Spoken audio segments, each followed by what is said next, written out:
A lot to get into this week, man. We got a ton to talk about, from the Browns getting one of their signature wins. You know, we're going to talk a ton about that. We're going to talk about the Josh Dobbs bag, aka the Jeff Garcia Award. Who's going to drop it? Which one of your favorite teams about to drop that bag for Josh Dobbs and say, you know what, we don't need a quarterback this year. We going to go for Josh Dobbs. Because shout out to Josh. He about to make that happen for somebody. Are the Bengals going to be fighting for their lives? We're going to talk about some of these bubble teams in the AFC and the NFC. We're going to talk about the NFL's biggest disappointment so far. We're going to talk about if the Lions are actually for real again. And how much do kickers matter in this show? We're going to talk about the Browns defense, and then we're going to preview Browns, Steelers, Eagles, Chiefs, and Ravens, Bengals. A ton to get into. Let's jump into it.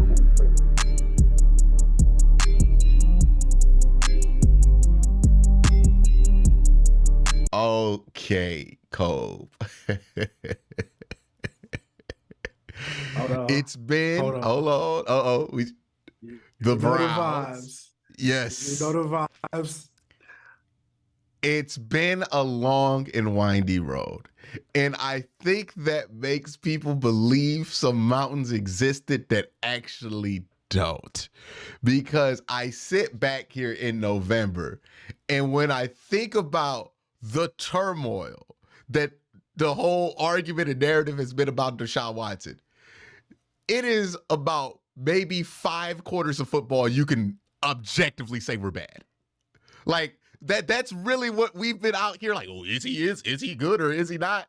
It's been about 5 quarters, Cole. As a starter, 4-1 literally, 5-1 technically as a starter this year, 7-4 technically, well literally, but 8-4 technically as a starter for the Cleveland Browns. He's put together 2 good games and the type of fourth quarter that you wanted to see out of Deshaun. And I don't know about you, but when I was watching that game in that second half especially, and honestly, I thought that the first half wasn't as bad as the stats kind of indicated, because I thought that there were some drop passes, some on-point throws that just, something was a little off on it. I thought it was just more like that, but you hear people talk about it, it's like the worst first quarter you ever seen in your life, but it really wasn't. But in that second half, I was like, nah, this is a regular Deshaun Watson game. Like, this is the stuff that you used to see him do, and it wouldn't really make you think about anything when he was in Houston, because he would just be so used to it, right? The 2nd and 19, he gets sacked, fumbles the ball, 2nd and 19. We know what that is with a lot of other quarterbacks in Cleveland Browns history. That's the game. Whether you fumble that ball or not, we're not converting a 2nd and 19. Like, no, we're not doing that. What does he do? Right back down the field, get to 3rd and 2. That's classic franchise level quarterback play. I'm going to ask you this question, Cole. Has he put enough together to trust him?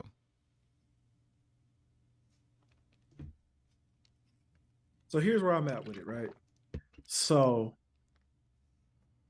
I'm going to say not yet, but feeling very cautiously optimistic now. Going into the game, the biggest question that I think everybody had about Deshaun Watson was this: can he put it together against a good football team? Yeah. Against a good/great football team.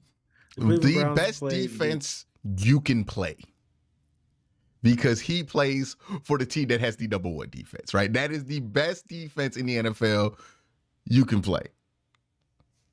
Coming into the game, it was a legitimate debate. Which defense was better, the Browns or the Ravens? Basically, both defenses were either first or second in like every statistical category, just alternating between the two of them. Just trading blows. So literally trading blows. Like quite literally, the best defense he could have possibly played.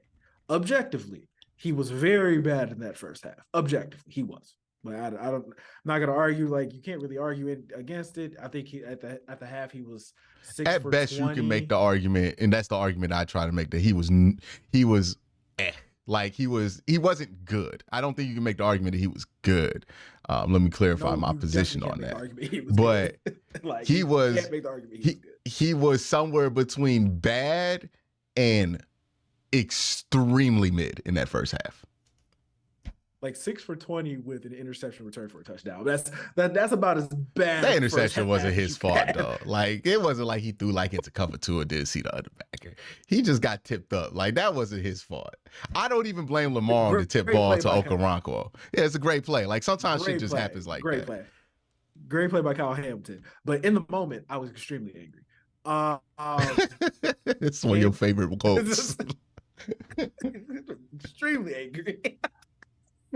But that second half, quite literally, the best half a Cleveland Browns quarterback has had, what, since the team came back?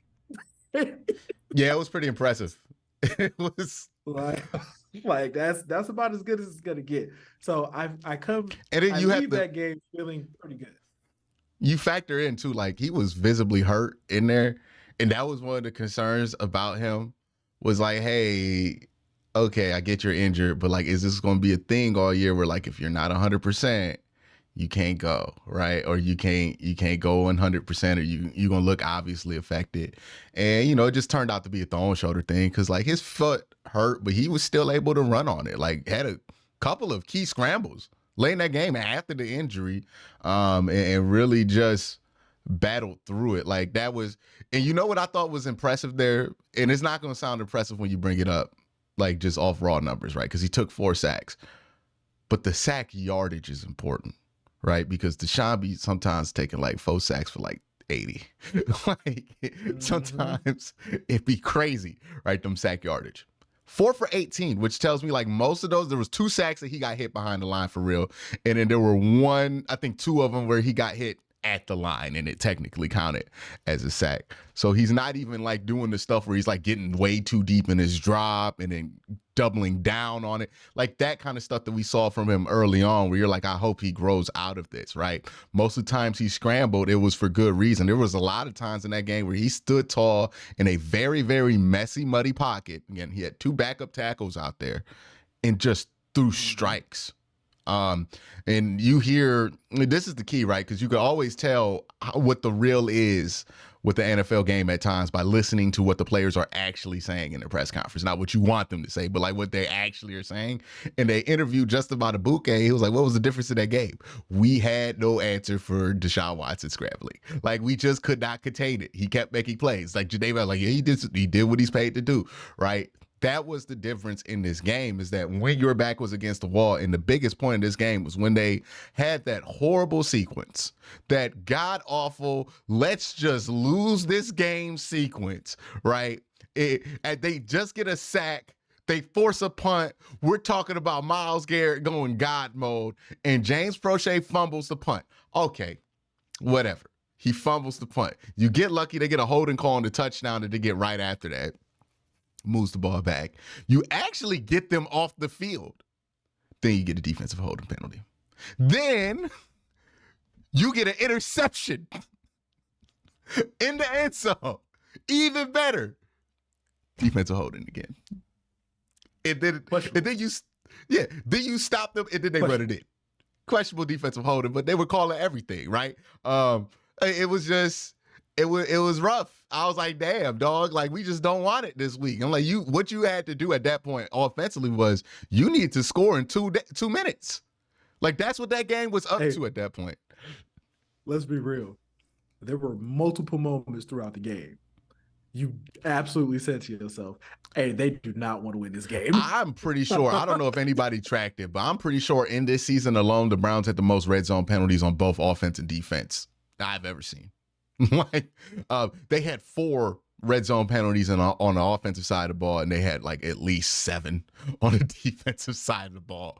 I don't think anybody's gotten more than like 10 red zone penalties. Somebody has to look that up. Let me know if I'm right or wrong on that, but I would have to imagine that's at some kind of record, how just horribly sloppy they were in the red zone execution, especially in the first 3 quarters of this football game. But you had to score quick after that, right? Or else the game was over. Like, you couldn't do another, because the only time they had scored a touchdown was like on a 10-minute drive to start the second half or something crazy like that. And they took control of the game, but then they lost control. Like, okay, what you got to do here is you got to score fast. And that's been the gear the Browns have never been able to hit since 1999. No matter who's the quarterback, no matter who you want to crown as a champion, that's been the difference for the last 30, 40 years at the Cleveland Browns at the quarterback position. Is when we need to hit that gear, we don't ever hit that gear. We don't have that quick touchdown ability. We don't have that let's just gangster down the field in like 5 seconds kind of ability, right? And what did he do? He did a great job of Jerome Ford was mixed in there as well, but did a great job of moving that ball down the field to get that quick score, keep the Browns in that game. And then now that you're in the game, the defense is all hyped up. Okoronkwo jumps up. Yeah, and then Greg Newsome makes a great play jumping on the ball and gets a pick six. And next thing you know, we might win this game, right? Like, that's that drive, though. Like, you see what I'm saying? Where that drive, if you don't get that score in that amount of time, nobody actually thinks you can win. But that's the difference a quarterback makes. That's why the Bengals can play to the end. Like, you hear about all these teams, they got to learn how to win. They got to learn. It's usually you saying that about a team that don't got a quarterback. Like the New York Jets don't know how to win. Why? Because they don't think they can win. Because they got Zach Wilson throwing the ball, and look what Zach Wilson be doing in the clutch. Look what he be doing. That's what a team. That pick last night, dog. Oh my God. Like, you look at the Browns teams and like, oh, they can't win. They can't find a way to win. It's because they don't believe in the quarterback. Right? They don't believe at any point in the season we're going to have quarterback play to get us over this hump, so we might lose this game. We can't score quick, right? That's different with this team. They got that quick score. The defense was like, oh, we right in there. All we need to do is we get a mulligan, basically. We can get a stop here, and then we can tie this thing up, and who knows what happens at overtime. It's different when it's P.J. Walker, and you have that belief, right? Because this same drive happened to them a couple weeks ago against the Seahawks. It was like, dog, PJ ain't gonna do shit no overtime, man. We might as well let them score. Like, that's what it felt like. You talk about having teams that know how to win. It usually coincides with having quarterbacks who could do what it takes to make sure that everybody believes at any point that they have a chance to win. And that drive right there, that changed the entire game, because that game could have went off the rails. Could have turned into an ass whooping real quick if you don't score quickly on that drive. But that's the stuff right there. That drive. I know people are going to focus on the last drive or the last drive more, because that's cinematically more important, from how you're going to view it as a person. But if you're looking at this on where this game truly changed, I'm like, that drive, that 2-minute scoring drive, absolutely massive. Changed everything. Because now you have that belief that you can win this game because you just came back and punched the Ravens in the mouth in a way that they didn't really do outside of the first quarter. And I think that made the difference. So if you're wondering, what does a franchise quarterback do for you? What does that belief in a team that they do have a franchise quarterback do for you? That's it right there. That drive, everything that happened after that, it didn't matter. You could play like garbage the whole game, Cole. But if you get it right in the last 5 minutes with the chance to win, you're going to get it right. How many times did the Bengals do this with Joe Burrow, where they played like straight ass for like 3 quarters? Joe Burrow put it together in the fourth, and don't nobody remember none of the stuff that happened before.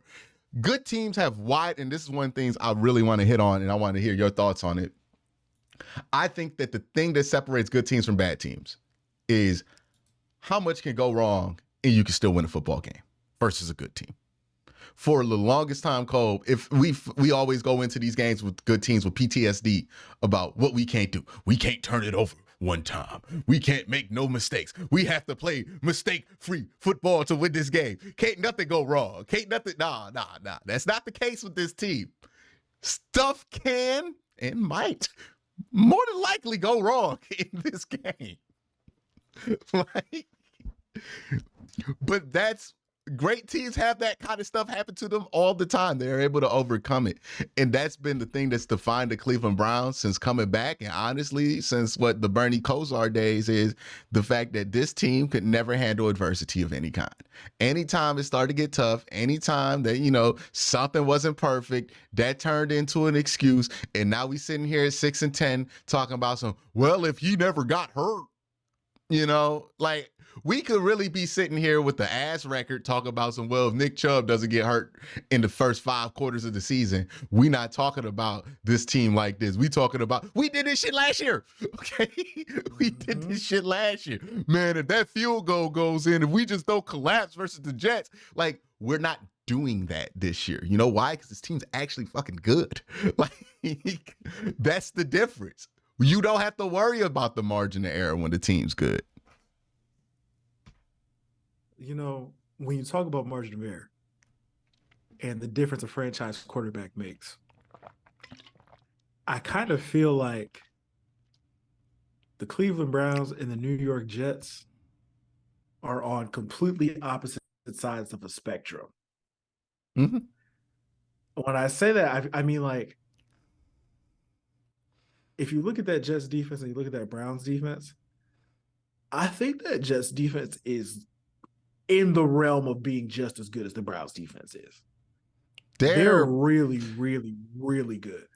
They're as close as you can be, in my opinion, without having like the issue with them is they don't have a Hall of Famer on their defense. Yeah, they don't have Myles Garrett. You know, they're like, but they have a committee of pass rushers who are all really good, though. But I think it does matter at the end of the day having that one guy. Which let's talk about this with the Ravens real quick. Well, actually, let me let you make your point because I think he was in the middle of something.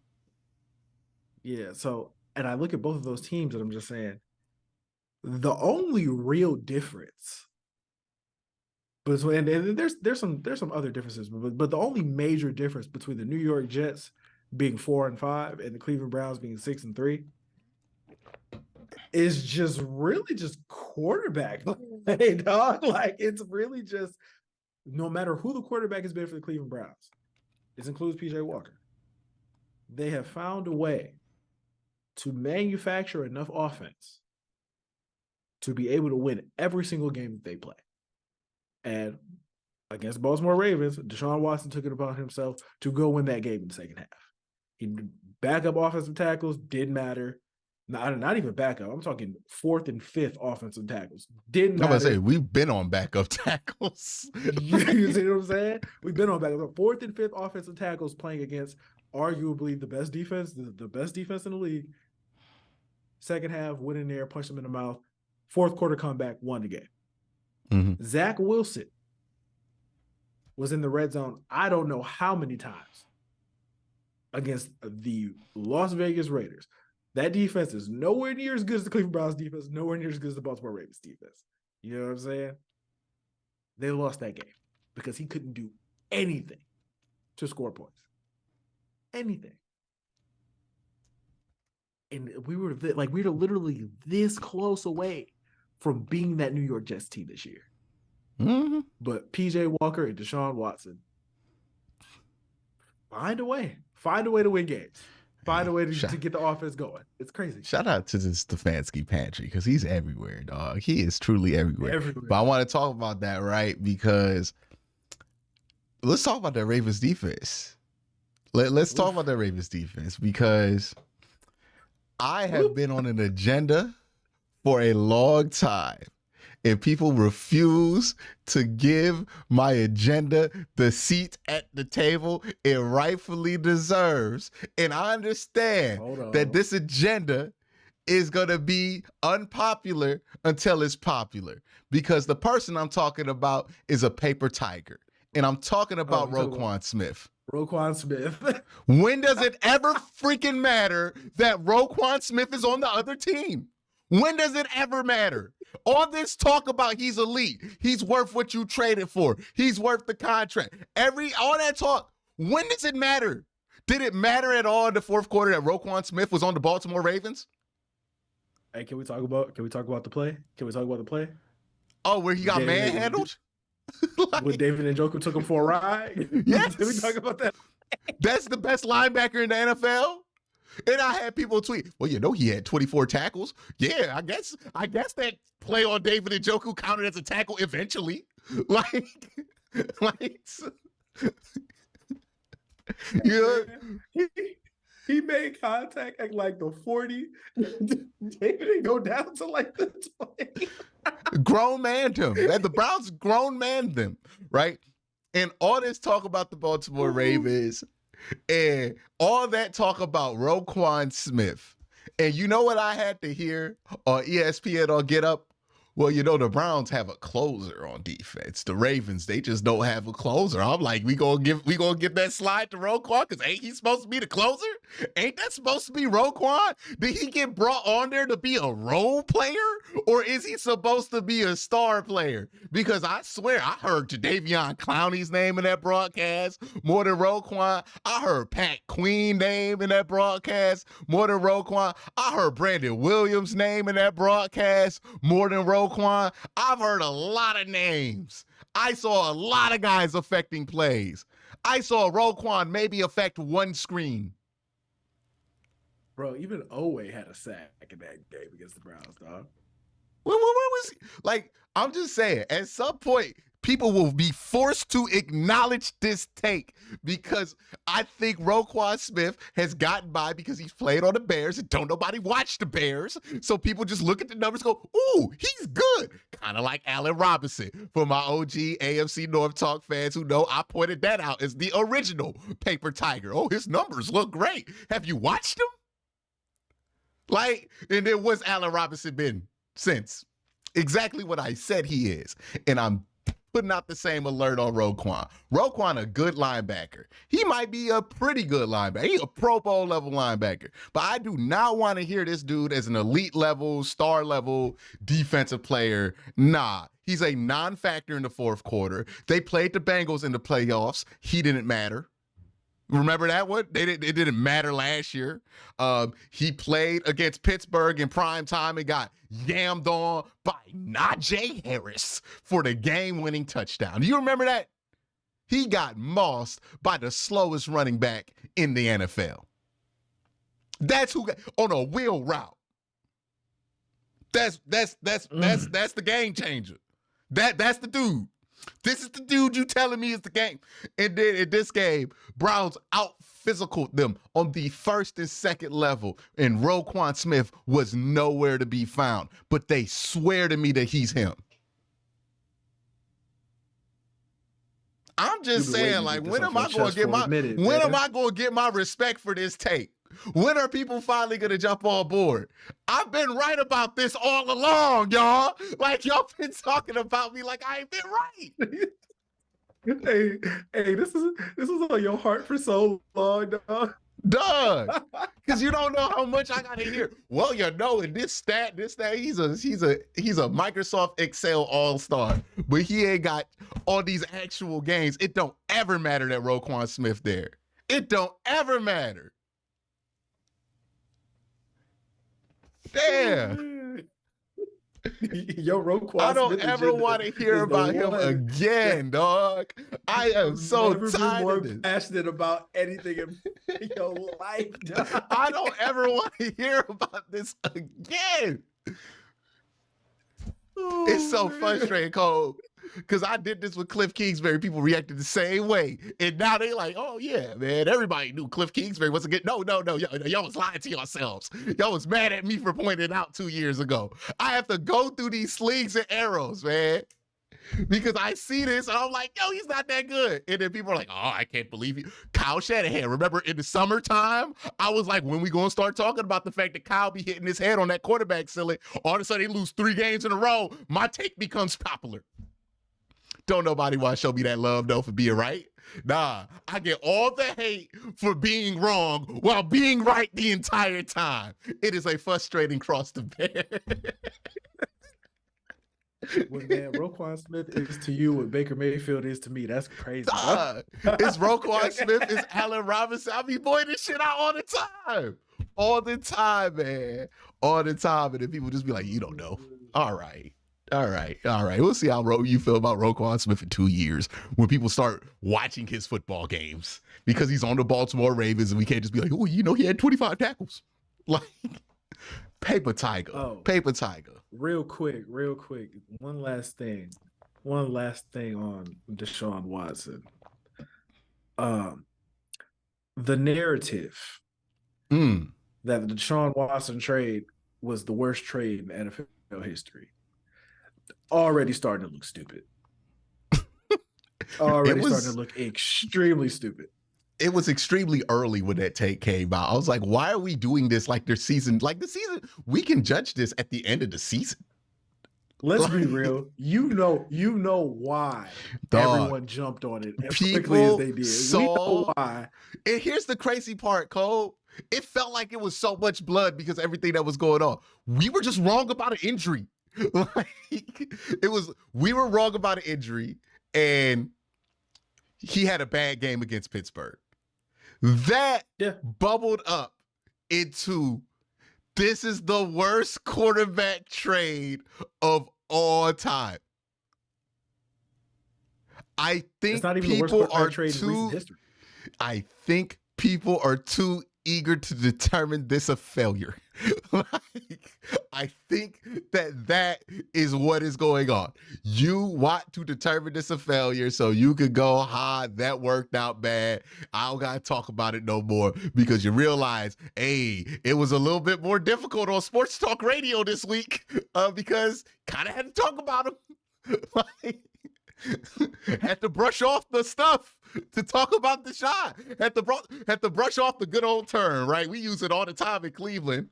On the football field, right? On the field. On the field. He is that man. On the football field. On the field. He is great. On the field. Right? Field. You heard Jonathan Vilma in the play-by-play call. He started off like, I'm straight hating. Like, I was straight hating. And by the end of the game, he's like, pure hate. No, he bought out. He bought out. I knew he was going to be good. Hey, NFL. I'm looking to the camera when I say this. Keep Jonathan Vilma off our broadcast. Please do not put him on any more Browns games. Hey, dog, he told me that David he should have threw the ball. He told me he should have threw the ball. That man said John Harbaugh was the Browns' daddy on a broadcast in front of millions of people. It is not on like Raven Sportsnet 3. Like, this shit is on national TV. This is national TV.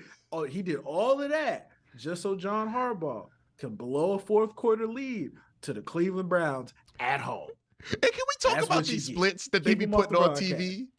Like, I'm so tired of these splits. Use the Stefanski splits, dog. Like, use the since Stefanski is big. Like, this is why I say framing is everything in media, because they'll put out something that's technically true, but how they frame it is important. Whatever Harbaugh's record is at home versus the Browns, it's probably going to be impressive. You know why? Because the Browns have been sorry most of the time that John Harbaugh's been the coach. But you know when they ain't been sorry? When Kevin Stefanski was here. Put up the Kevin Stefanski splits. Why not? Why not? You do that with everybody else? Like, why would you don't have the Bengals play a game versus the Ravens and you bring up the Marvin Lewis shit. Like, no, you show the Joe Burrow stats. Like, okay, Joe Burrow is this since this. Thank you. Why are we not doing that with Kevin? Like, what? Why are we not using those splits? You know why? They're never going to represent us in a positive light for as long as we have the quarterback that we have. It is what it is. I don't even think that I understand it. I don't even think that had anything to do with the shot as much as it had to do with the fact that they're like, hey, we're kind of invested in this like narrative of LOL Browns. So we're going to put up the worst Brown splits we can find. Because like every national TV game, we got to hear about the drive, the fumble. You got to put up the same goofy ass CGI graphic every time we play on ESPN. I'm like, can we not do the misery porn? Like, who is out here wanting that? Who, like, we play the Tennessee Titans. Well, the Browns lost in 1989 on the phone. Like, why are we doing this? There is no reason. Why? The team done went away and came back, dog. Like, can we not do it? You don't do this shit for the Bills. Every time the Bills play, I don't got to hear about how they lost 4 consecutive Super Bowls. But I got to hear about the 2 consecutive AFC championship games we lost. That's crazy. Stop it. Stop it. Stop it, national media. Stop. Be nice. Be nice. Hey. It's been truly a crazy experience.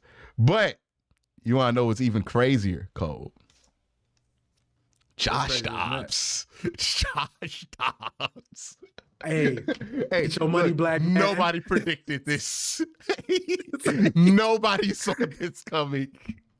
Josh Dobbs didn't see it coming. Nobody in Cleveland, damn sure. Like, that's the part that I got mad at some of the people in the local media, because we saw what this looked like in training camp, and it looked awful. Like, I remember hearing from multiple people, hey, Josh Dobbs sucks. Like, that's what we heard in trade. He looks awful. He looks terrible. DTR is legitimate. There's a reason DTR was a backup. He looked legitimately better. And in even the one preseason game he played for the Browns this year, he looked terrible. But I don't know what happened between then and now, because Josh Dobbs is balling. Okay? Like going crazy. I don't know what deal he made, who he found, what he did, what drugs he's taking, if he's taking drugs, but clearly something changed. Do you know that Josh Dobbs has 15 touchdowns and 5 interceptions this year? What? Yes. 11 passing, 4 rushing. Yo. Hey, this ain't even like legit balling. Like legit balling. I'm speechless though. Okay. Good for him, bro. Good no, for him. like I never would have thought. I never would have thought. And I saw people like making all kinds of, why did this happen with Josh Dobbs late? I can't explain it to you, because people was like, well, maybe it's the obvious. He was just on bad organizations. He played for Pittsburgh, okay? It came to the Browns only at a point in time in which the Browns had demonstrated to be a good organization. Like, no, dog, like this wasn't because he was in bad organizations. He sucked with Tennessee last year. Like, it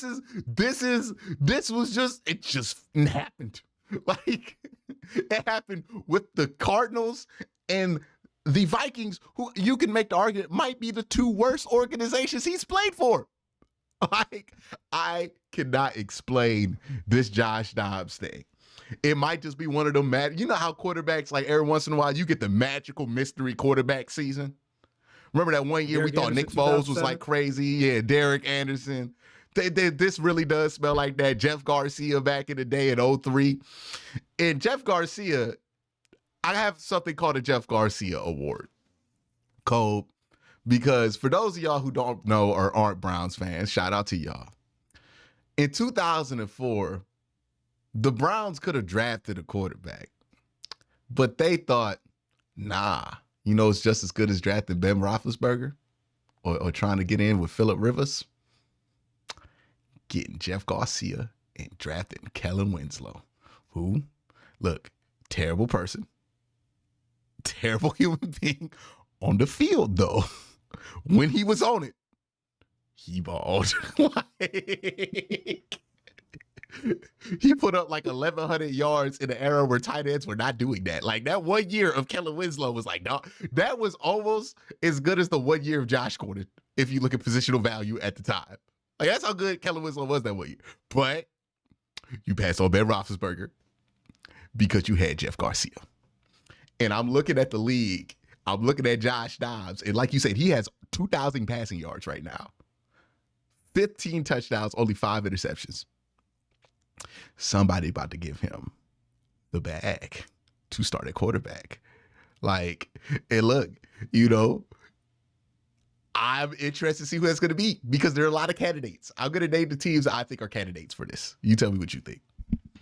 New York Jets, New York Giants, Minnesota, where he's at, Chicago, Pittsburgh, the Raiders, the Patriots, the Packers, the Falcons.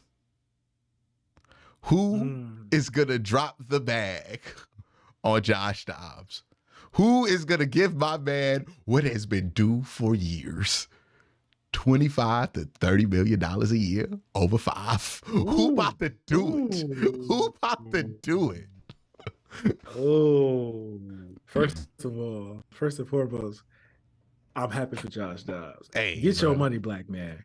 Get your money. Hey, look, I didn't want him traded here, but you know what?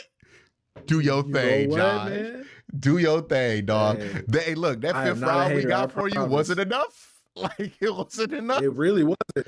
It felt like way more at the time. It felt like this is the crazy thing. We were like in disbelief that Andrew Berry got a 5th round pick for Josh Dobbs at the time. That's how bad the brother was. We sit here like we might have been able to get it 4th. Like, out of him if we waited to trade him to the deadline. Like, man, he over here hooping, bro. I don't even know. Yeah, man, he balling. So of those teams, what team do you think is likely to do it, and what team do you think it would be hilarious to do it? And also, does Tampa Bay go from Baker Mayfield to Josh Dobbs? No. To be fair, this is gonna be crazy. It's gonna be crazy for people who know me. Baker actually hasn't really been bad this year. No, he's been decent. He's actually played pretty well. Problem, he's actually been playing pretty well. We'll touch on it, but like, hey, look, if this is what you could do with the Baker good year, what you gonna do with that Baker bad year that you know coming up? Look, you know what's coming up, but he might get a little bag the way he been playing. But we talking about Josh Dobbs right now. Hey, happy for him, man. He's not getting that Josh Dobbs bag though. If he gets a bigger bag than Josh Dobbs, it's just pure racism.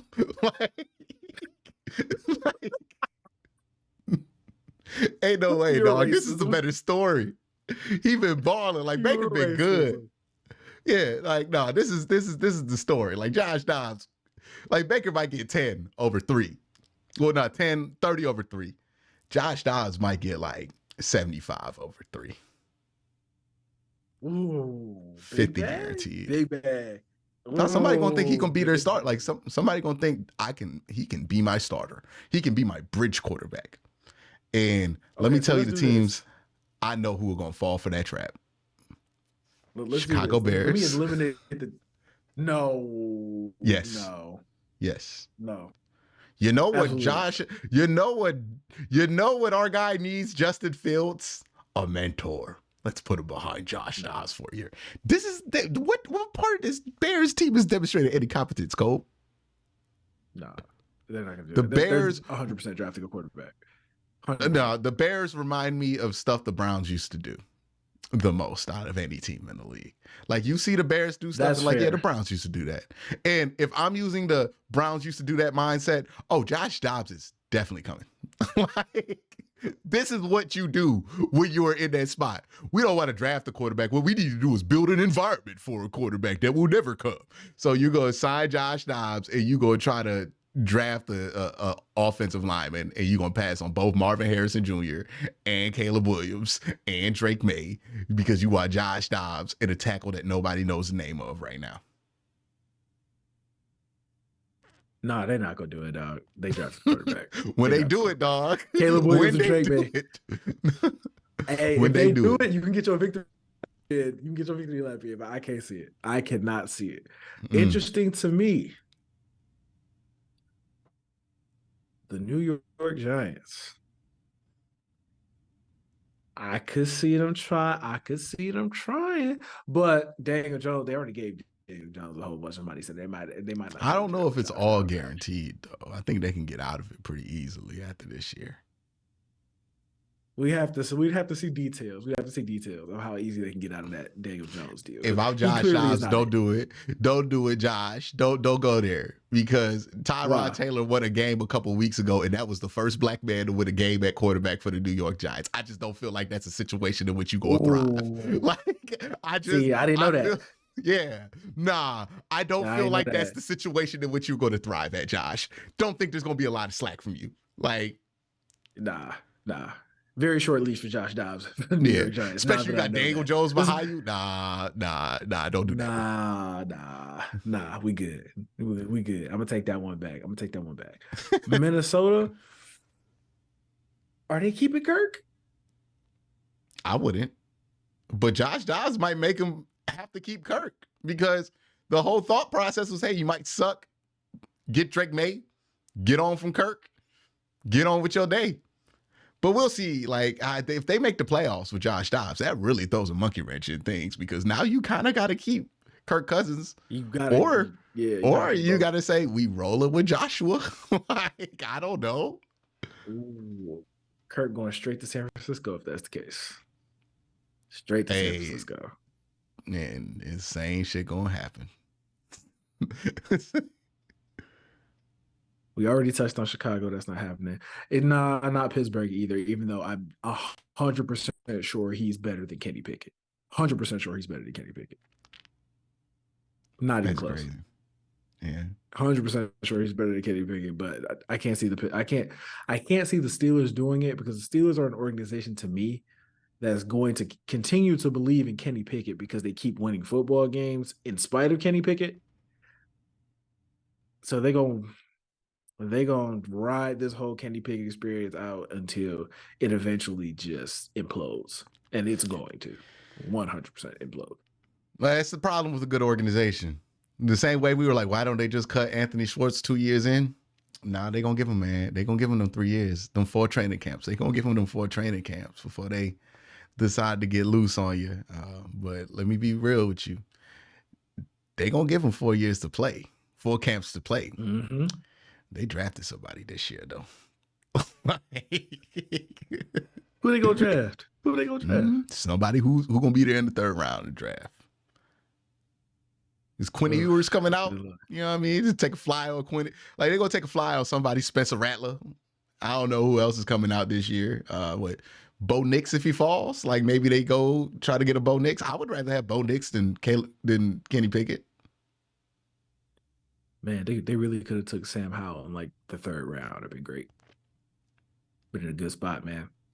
Hey, look. No love lost, man. But Malik Willis winning the 3rd round. Next year, Will Levis. Like, guess what? We never even thought of him in years. Okay, like Raiders. And that's how it goes. I hope Raiders. I hope you don't do that. You don't believe in the Antonio Pierce Raiders? You don't believe? We all know how this interim story goes. It's gonna be real fun. They're gonna make a nice run, and then they might keep him as a head coach, and then we're gonna start to see the flaws. Look. The funniest thing I heard on that broadcast was we built this defense around Robert Spillane, and as much as I'm happy for that brother, oh man, I have issues buying it. If that's the philosophy, is that you building this thing around Robert Spillane? To be fair, big interception in that 4th quarter. Big interception. We gonna act like we didn't just trash that quarterback for like 10 minutes straight to begin this show? That's fine. That's fine. He still made the play. Like, I'm glad he was there to catch the gift that Zach Wilson gave him. But that does not justify building a defense around Robert Spillane.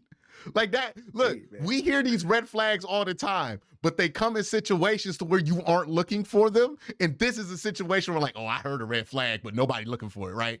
Everybody want to be. We heard this with Freddie Kitchens. I remember Freddie Kitchens said something crazy one time after a win. And I was like,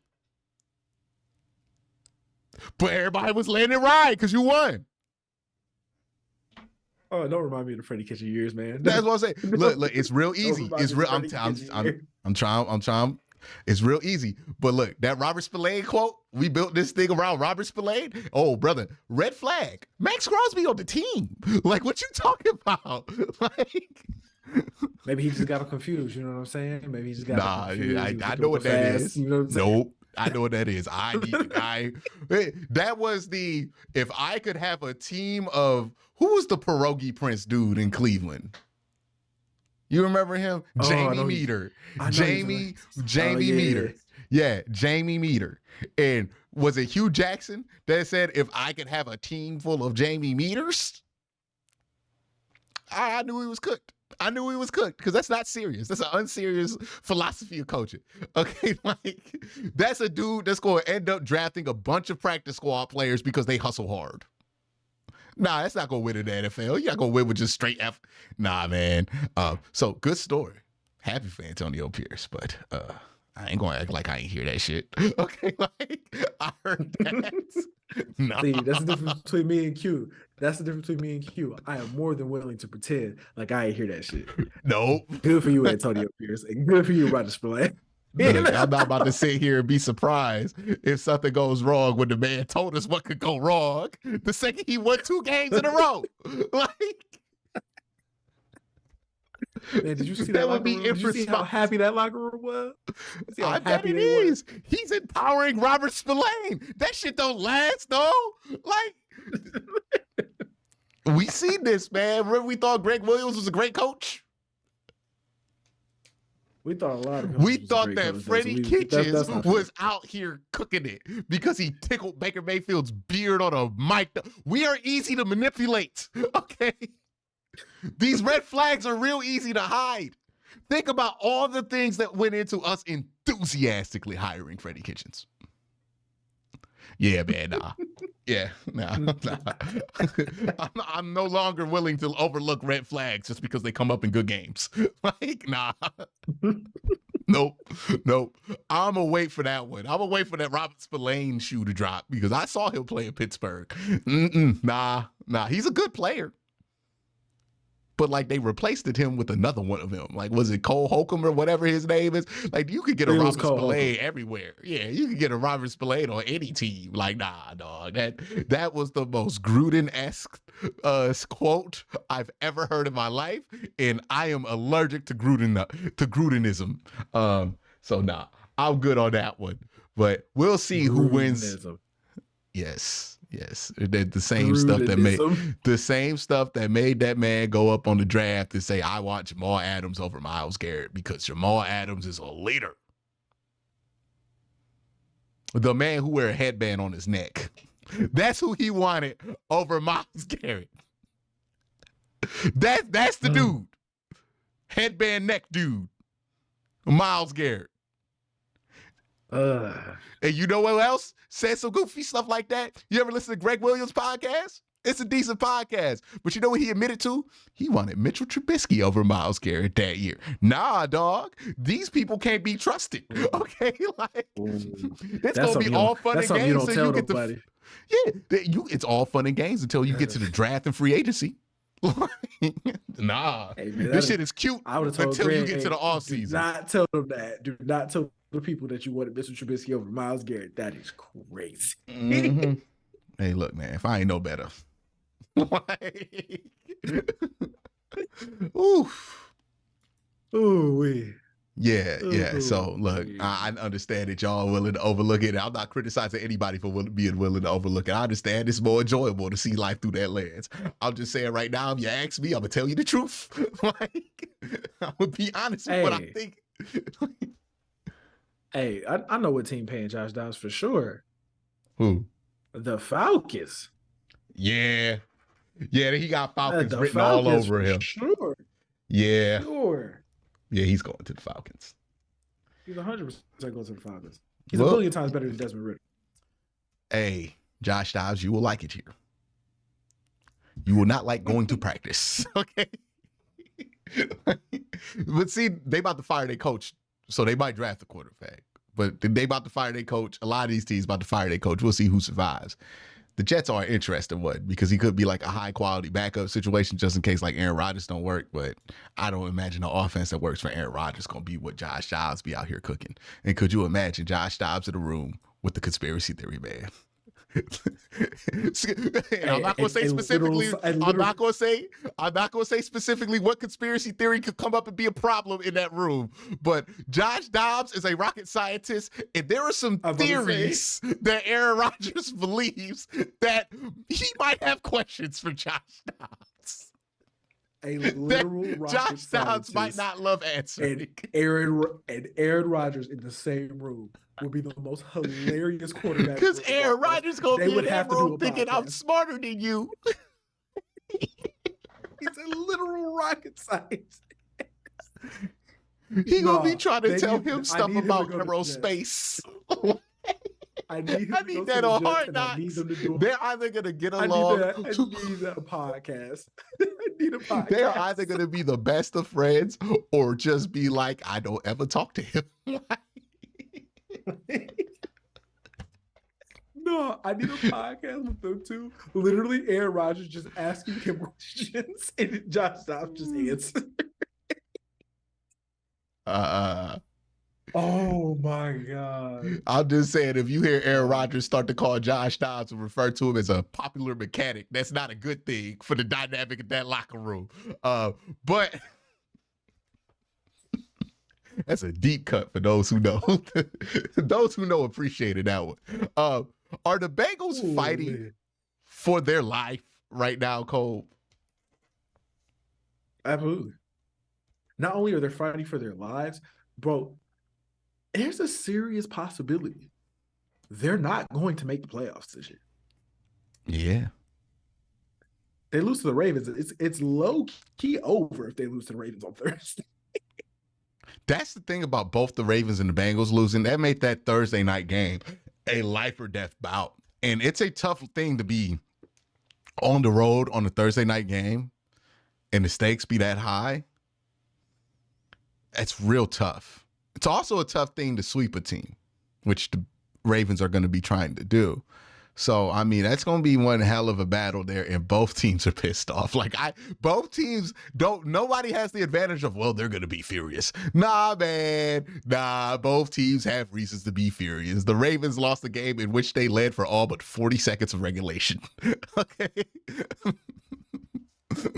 Not even that. Yeah, no, 40 seconds. They got they led for all but 40 seconds. Game was tied, or they had to lead all but 5 seconds in that game. So, yeah, they're pretty furious. And they did that at home. And Cincinnati got yammed on by C.J. Stroud on the road at home in front of your people.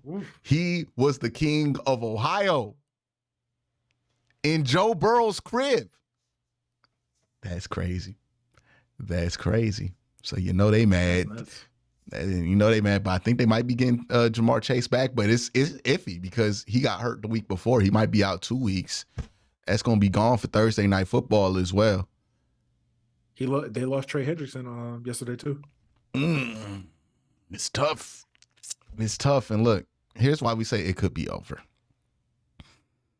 If they lose, they would be 5-5.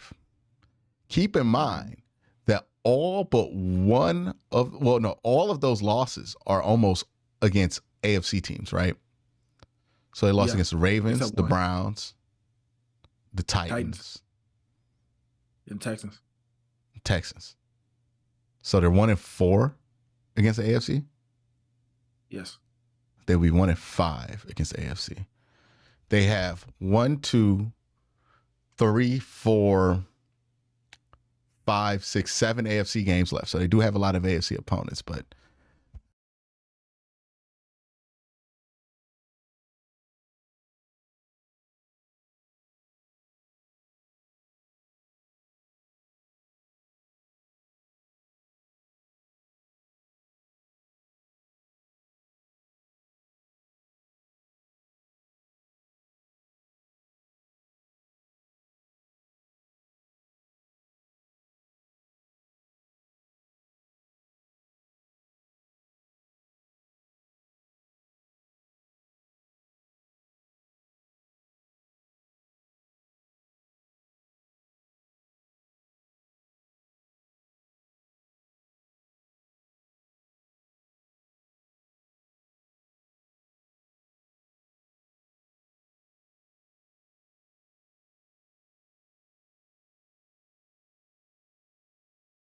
whoever loses that game is going to be in a tough spot because it's not just the record. It's the wear and tear without the cushion of your record anymore. And the Bengals can just not afford that. Even if they go to 5-5, and let's say that this game is just as physical as the last game that they played, the last game that the Ravens played in, and you lose 1 or 2 guys for a little bit, And then you got to play Pittsburgh. And then you got to play at Jacksonville. And then you have to play Indy, who's not a slouch. Minnesota, who they got Josh Dobbs magic going on right now. Pittsburgh, who got regular magic, but at least it's one of those games is at Pittsburgh, so rough. At Kansas City, late in the season, so when they're getting ready for playoff mode. And in Cleveland, a team in which you struggled to beat, even when they were sorry. And they might not be sorry this year. They actually are quite good.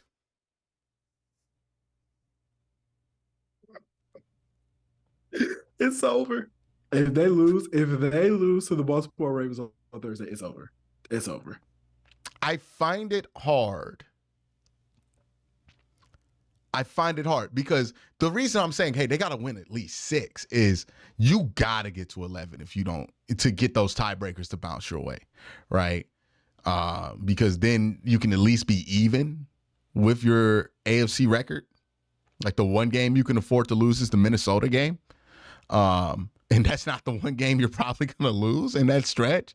So you need to get to an even AFC record, because if you get to 10 wins and you don't have the right wins to go with that, you're not getting any tiebreakers the way you started this season, let alone trying to get in with 9. Like, you got to get to 11. I'm thinking, like, if you get to 10, it's going to be real tough. Like, you're going to need some teams to really fall off the face of the earth. And let's look at some of these bubble teams so far. I have these split up into 2 categories. Teams I feel like are on the rise, and teams I feel like that you don't feel the greatest about after this week. Well, after the last few weeks.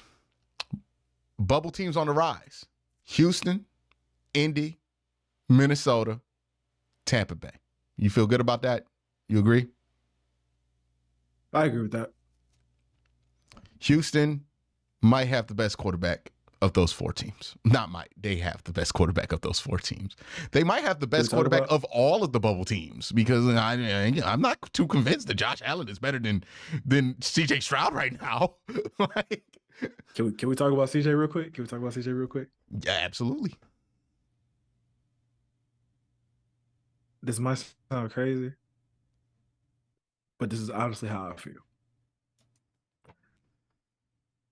I think CJ might be the MVP right now. Oh, wow. Oh, I didn't expect that. I think he might be the MVP right now. If he weren't a rookie, you know what's interesting? Him being a rookie is what, like, makes this hard for him. Because if he weren't a rookie, I think the argument would be easier. But since he's a rookie, you have to put it in a historic context. You'd be like, he has to be not only good enough to win the MVP, but good enough to win a historic MVP, right? Where it's like, I don't know, he has to be breaking my mind to do that. It's kind of like the Jokic argument last year with the MVP, where it's like, Jokic is really good. Jokic could be the MVP, but is he good enough to do what Larry Bird did? Like, that was the whole argument, right? To be the first guy to do this since Larry Bird. And that was the main argument with Jokic. And eventually he proved that during the playoffs. But with CJ, it's like, if you're a rookie and you want to win MVP, you have to be not just the MVP, but so obviously the MVP. Like Pat Mahomes level numbers. And the crazy thing, Colb, is he's on track to do some of that. 2,626 yards.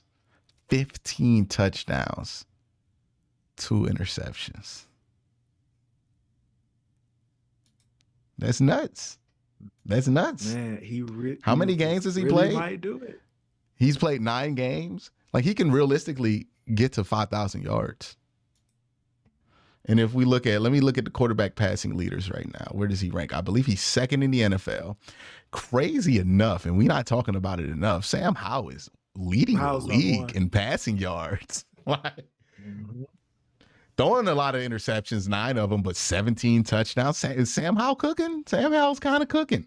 The Commanders just aren't good. Hey, EB, man, get that man a job next year. Hey, give him Ron Rivera's job next year. Like, That's literally give him Ron Rivera. I don't know how we talk ourselves out of so much stuff in the NFL, and like talking ourselves out of Eric Bieniemy as a good offensive coordinator prospect is like crazy to me. Like, and that was the most crazy talk yourself out of a situation, because like they gave all these dudes jobs because of what they did with Alex Smith. He the only one had Pat Mahomes. He birthed Pat Mahomes as a baby and turned him into what he is. And nobody was like, nah, that's Andy Reid. Like, no credit was given to Eric Bieniemy. Nothing. It was all Andy Reid. Like, nobody thought that, hey, maybe the guy who runs this offense for Andy Reid in Kansas City could come here and run a similar version of that. No, nobody was like doing that. Everybody was just so fixated on who deserved the credit and who did it, even though we gave Matt Nagy a job the other week. Like, can't believe that. Now he got Sam Howell playing like Pat Mahomes. Like, that's nuts. And you know what's crazy, Cole? Unfortunately for him, because that team's sorry, it ain't his fault. He not gonna get no job. He not gonna get no job. He gonna get passed over again. They gonna fire Ron Rivera, and Eric Bieniemy gonna be on the streets. That's crazy. That is crazy to me. You know where Eric Bieniemy gonna be? You know where Eric Bieniemy gonna be? Where, Cole? He got another offensive coordinator job waiting for him. Don't worry. Where? He got another one waiting for him. Where does he have that job? You know, Pittsburgh. Could you imagine? Nah. EB in Pittsburgh? Nah. That'd be crazy. Nah. You know where EB gonna be. You try to get him with the shine. Listen, man, you know where EB gonna be next year. That's crazy. Kevin go get his extension. It's gonna be fine. It's gonna be fine. Kevin go to his extension. Is like, you know what, guys? It is time I delegate the offense. He gonna feel secure in himself. He gonna bring EB along. You know the Jimmy Haslam extensions. Ooh, they gonna be crazy. Real good. He might have 2 coach of the years. Like, you know what I mean? He ain't worried about a damn thing. But yeah, I guess that's not a crazy take. He's top 5 in passing touchdowns, top 10 in passing touchdowns, top 2 in passing yards, and he has the least interceptions per. I mean, it's valid. That's crazy. It's not a crazy take, especially when nobody is really taking it. I mean, like, you know, it's been a wide open year at MVP when people are willing to add Myles Garrett into the conversation without Browns fans holding people by gunpoint. Like, it's been Tyreek Hill, Myles Garrett, some quarterback got to win it, right? That's been a combination of, that's been the MVP this year. Tyreek Hill, Myles Garrett, whoever had the better game that week, we will talk about being the MVP for the rest of the week. And then some quarterback got to do it. A couple weeks ago, it was Brock Purdy. Kill Lamar? Look, yeah, that's what I said. A couple weeks ago, it was Brock Purdy. Then everybody kind of moved to Joe Burrow and Lamar Jackson, and they got killed this week, dog. Like, now we got to put CJ Stroud in there. Who else? We ain't got no contenders. Pat Mahomes, we wait for Pat Mahomes to come back. Like, hey, bro, don't you want this MVP? No, I'm good. Somebody got to get this MVP, man. Somebody got to get it. If you are a quarterback, Justin Herbert is wasting his one opportunity to ever get MVP in his career. Like, this would have been his Steve Nash year. You know what I mean? Oh, not the Steve Nash MVP. Yeah, get the Steve Nash MVP real quick. Go ahead and steal one. Hell, Josh Dobbs might come out of nowhere and get a Russell Westbrook MVP. Nah, let's relax. Let's relax. Hey, man, he ain't that far behind CJ. CJ's one thing. Josh Dobbs is just crazy. Is Josh Dobbs gonna win comeback player of the year?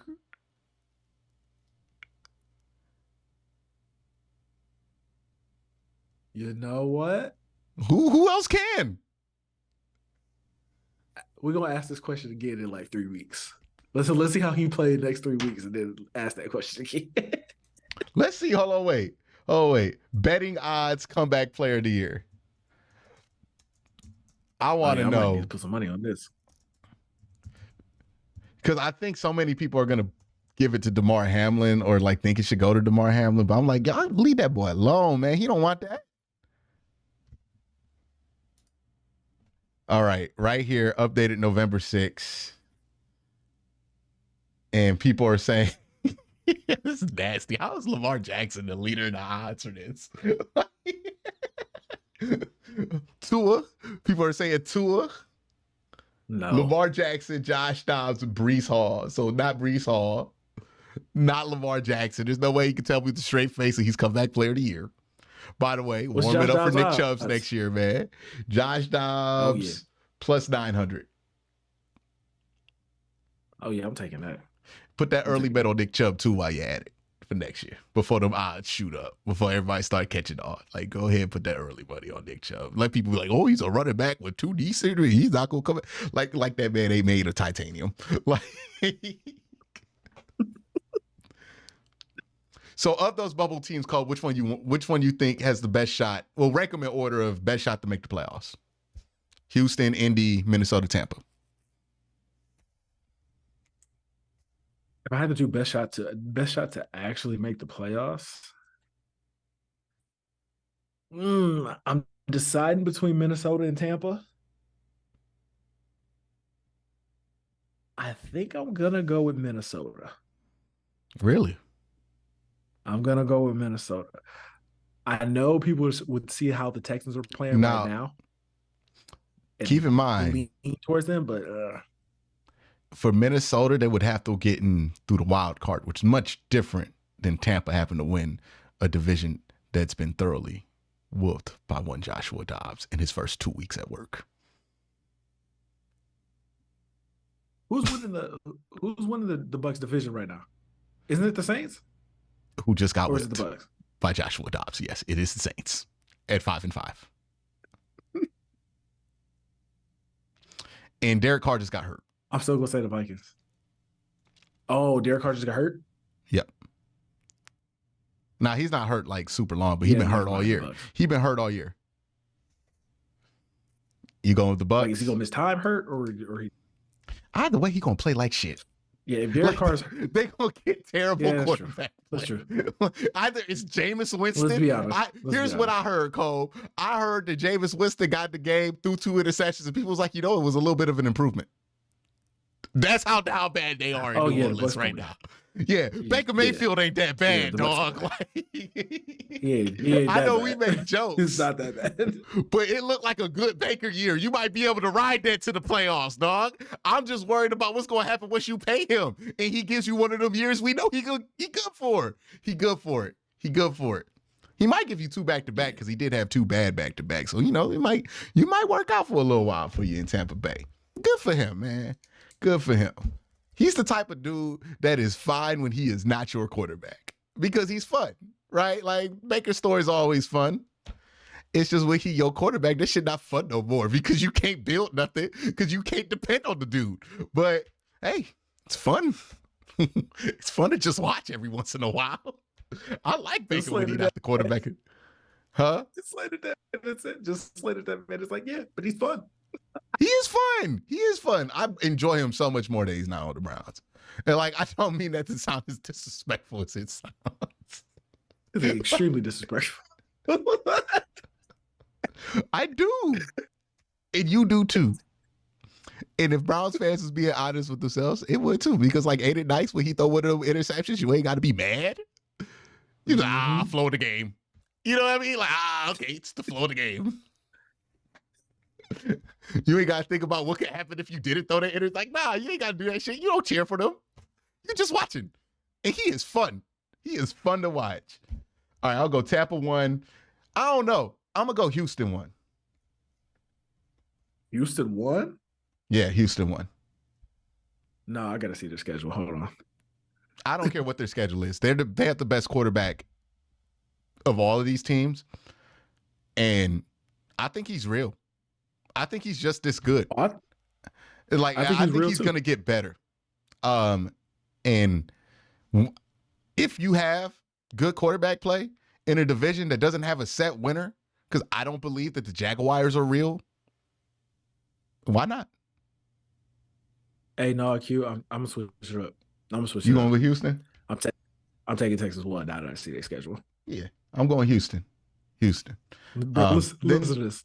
Listen to this. Cardinals, food Jags, might be food. Broncos, Food. Jets, Food. Titans, Food. Browns.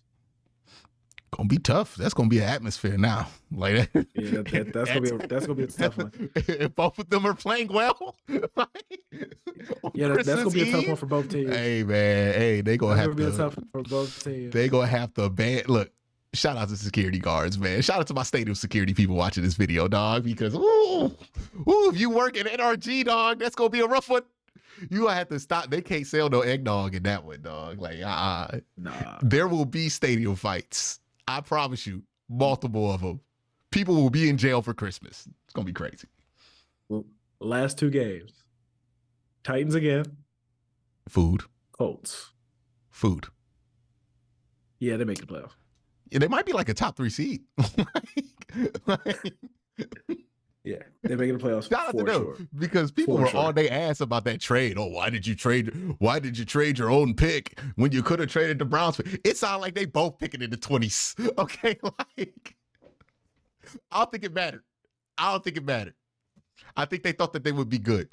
Maybe they knew what they were talking about. They are the team that decided to take the actual good quarterback in that draft, C.J. Stroud, instead of poor little Bryce Young. All right, and then we going Minnesota 3. Yeah, Minnesota 3. And then Indy 4. They just only got Shane Steichen going for them. If Anthony Richardson was healthy, that would change a lot, but he's not. All right, these 3 teams, these are the disappointments. These are the frustrated fans. Buffalo Bills, the Los Angeles Clippers, and the New Orleans Saints. Dog. It's funny that the New Orleans Saints lost to Josh Dobbs in such a brutal fashion, and they weren't even the biggest embarrassment in that division, because the Falcons got torn apart by Kyler Murray, who just started playing football last week. Yeah, man, that division's hilarious. I'm not even gonna like that entire division is just hilarious. Hilarious division to be in. Hey, man. All these wacky characters on every single Bryce team. Young It's so funny. Can't win a game. I know Bryce Young gotta be going through, because he's been on good teams his whole life. He was on quarterback 1, a high school, a QB1. He was a good enough high school player to have a documentary made about him. He ain't losing no games. Then he went to Alabama, winningest quarterback in Alabama history or something crazy like that. Then he goes to the Carolina Panthers, and he realizes he not the star of this show no more. He not the main character of this sport anymore. He is a side character. He is a NPC, as the kids say. He is a dude. He is a dude. A guy. Just another dude in a jersey. Got beat by Tyson Bagent. And not just beat cold. Outplayed.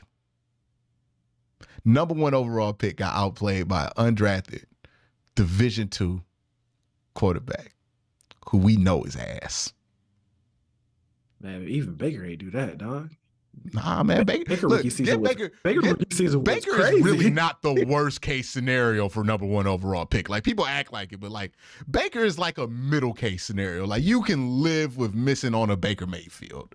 It's kind of like, it's not the best pick that you could have made. You could have got Josh Allen. You could have got Lamar Jackson. But it is significantly better than drafting Sam Darnold or Josh Rosen. Sam Darnold. Mm-hmm. Yeah. It is significantly better than that, right? So, Baker's not even an equivalent case. This is what if you took Josh Rosen number 1 overall? Yeah, you saying Bryce Young and Josh Rosen? I don't see it, dog. Everything that I thought made him special at college is gone. His poise, his ability to find guys, his arm strength, it's all gone. And he tiny. And he not fast like Kyler. And he not even as big as Kyler. At least Kyler like a little muscle mouse out there running around. Pat, pat. Like he built. He's strong. Bryce Young is as small as Kyler and ain't got no muscle. And he ain't never going to get no muscle because if he could, he would have had it at Alabama. So what am I supposed to do with that? Where is the upside on Bryce Young? What's he going to get better at? Man. Listen, Bryce, I still believe. This ain't like Tua, man. Like Tua had actual skills and shit. Like Tua was like had incredible arm talent, great accuracy. I don't know, man. What's he about to get? I'm gonna keep it big with you. I'm gonna keep it big with you. I'm not saying you wrong, but I would like to give the Carolina Panthers an opportunity to actually put real NFL football players around him before I just write him off as being ass. I would just like to see them try to do that before I just say, nah, that boy just ass. You understand what I'm saying? We thought that CJ Stroud had there is a podcast of us doing this and saying, man, yep, CJ Stroud has the worst situation a quarterback can go to. And we just talk about the motherfuckers about to be the 3 seed in that AFC. I don't care what the situation is. He is clearly not good. You don't go 1-8 with a good quarterback. Not in the modern NFL. Hey, man. You don't lose. They're really bad, though. They're really bad. He's bad. He's bad. Then they have who's their backup? I feel like he got hurt for like a span of time, and then like they actually like had decent quarterback play. Wait, let me look up their backup. I don't know who their backup is. But yeah, man, I don't think it's that the Panthers are bad. Like they aren't good. Let me make that clear. But he just sucks. Like I just think that's the case. I might have to actually watch Bryce play on the Panthers. Yeah, they have Andy Dalton. And let me look up what Andy Dalton's PFR is for this year. Because I feel like he came in and kind of balled a little bit at some point in this game. Because he played one game, started one game, and had 306 yards passing, 2 touchdowns. This ain't on the pieces, dog. Nobody be bringing that up when we be talking about Bryce, dog. He had 300 if Andy Dalton came in through 361 yards, 2 touchdowns, no interception, put 27 points up against the Seattle Seahawks. Bryce ain't even coming close to half of that. It's not the Panthers. It's Bryce. Yeah, Bryce. That's bad, dog. That's bad. You get played like outplayed like that by Andy Dalton. Not just outplayed. Andy Dalton? Andy Dalton was more impressive in that one game than you've been all year. A 40-year-old Andy Dalton. Man, that's crazy. That's crazy. Nah, I don't even want to look up the stats for Bryce Young because like I imagine they're terrible, but I'm about to look them up right now. Just to cure my morbid curiosity. 8 touchdowns, 7 interceptions. He's better than Kenny Pickett was last year. 1,500 yards. Quarterback rating of 33.1.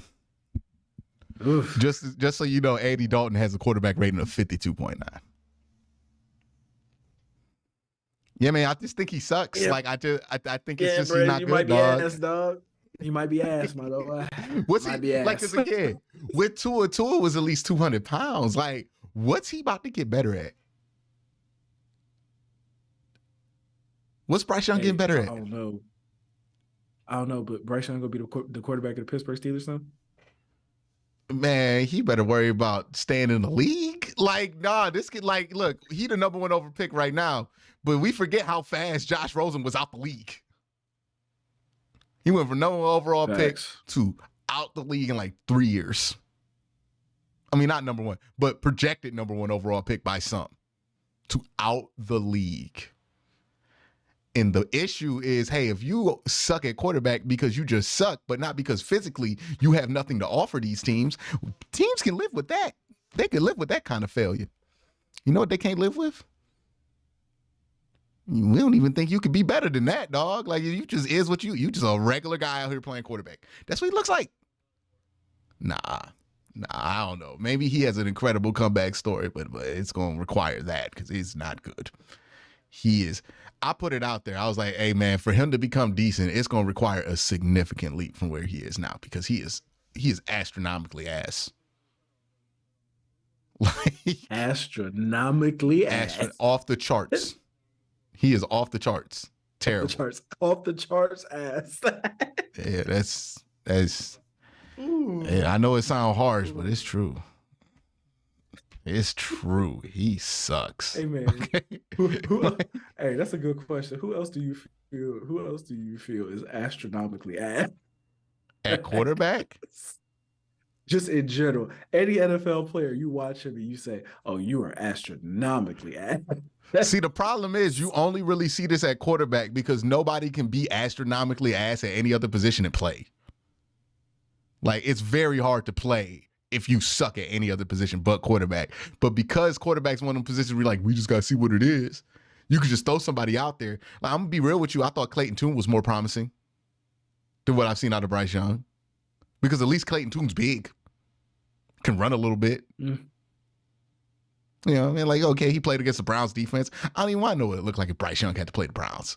Like, could you imagine Myles Garrett on him? Like, yeah. Yeah, actually, of course. I could. 5 sacks. Yeah. 5 sacks. It would.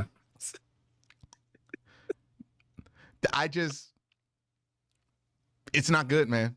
It's not good. I don't see where he's going to improve. He looks real bad out there. Number 1 overall pick.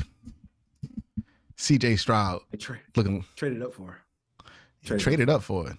Lost your picks this year. I couldn't see. Look, you gave up a chance for Caleb Williams and Drake May for Bryce Young. Hey, man. It's a hell of a thing, dog. It's a hell of a thing, dog. It's a hell of a thing. Who owns him? David Tepper? Where'd David Tepper go to school? Did he go to an FCC school? I don't know where he went to school, but shout out my guy James the Tour because he hates David Tepper with their passion. Hey, man. Because you know how that happened. You know how that happened. I've seen the boy play on TV. I think he's quite all right. And then he sat in on the interview. Like, that's the guy I want. But CJ Stroud, I just didn't like something about his temperament. And that's how you end up with Bryce Young. Mm-hmm. Because that coaching staff did not want to. They did not want to take Bryce. My man went to the University of Pittsburgh. I don't understand why he wasn't more excited about Drake May. Like, that man, like, what are you doing, David Tepper? This is supposed to be your man right here. It's like if the Utah Jazz didn't want Cooper Flagg. This is what David Tepper wanting nothing to do with Drake May. It's like if the Utah Jazz is like, nah, we good. We don't want no Cooper Flagg. Are you kidding me? He has you written all over him. You could have said the Boston Celtics either. You could have said the Boston Celtics too. They ain't got a shot. But you know who out here? The Utah Jazz. Oh, look, they about to start putting Laurie Marketing on minutes restrictions, dog. Like, nah, dog, we need to get Cooper in here. That's one of them guys we can keep for a second contract. Yes, they are going for Cooper Flagg. I don't know how David Tepper got to talk himself into Bryce Young. That's crazy, bro. Ooh, I understand how he talked himself out of CJ Stroud. Well, I don't understand it. It was stupid. But I know how he did that to himself.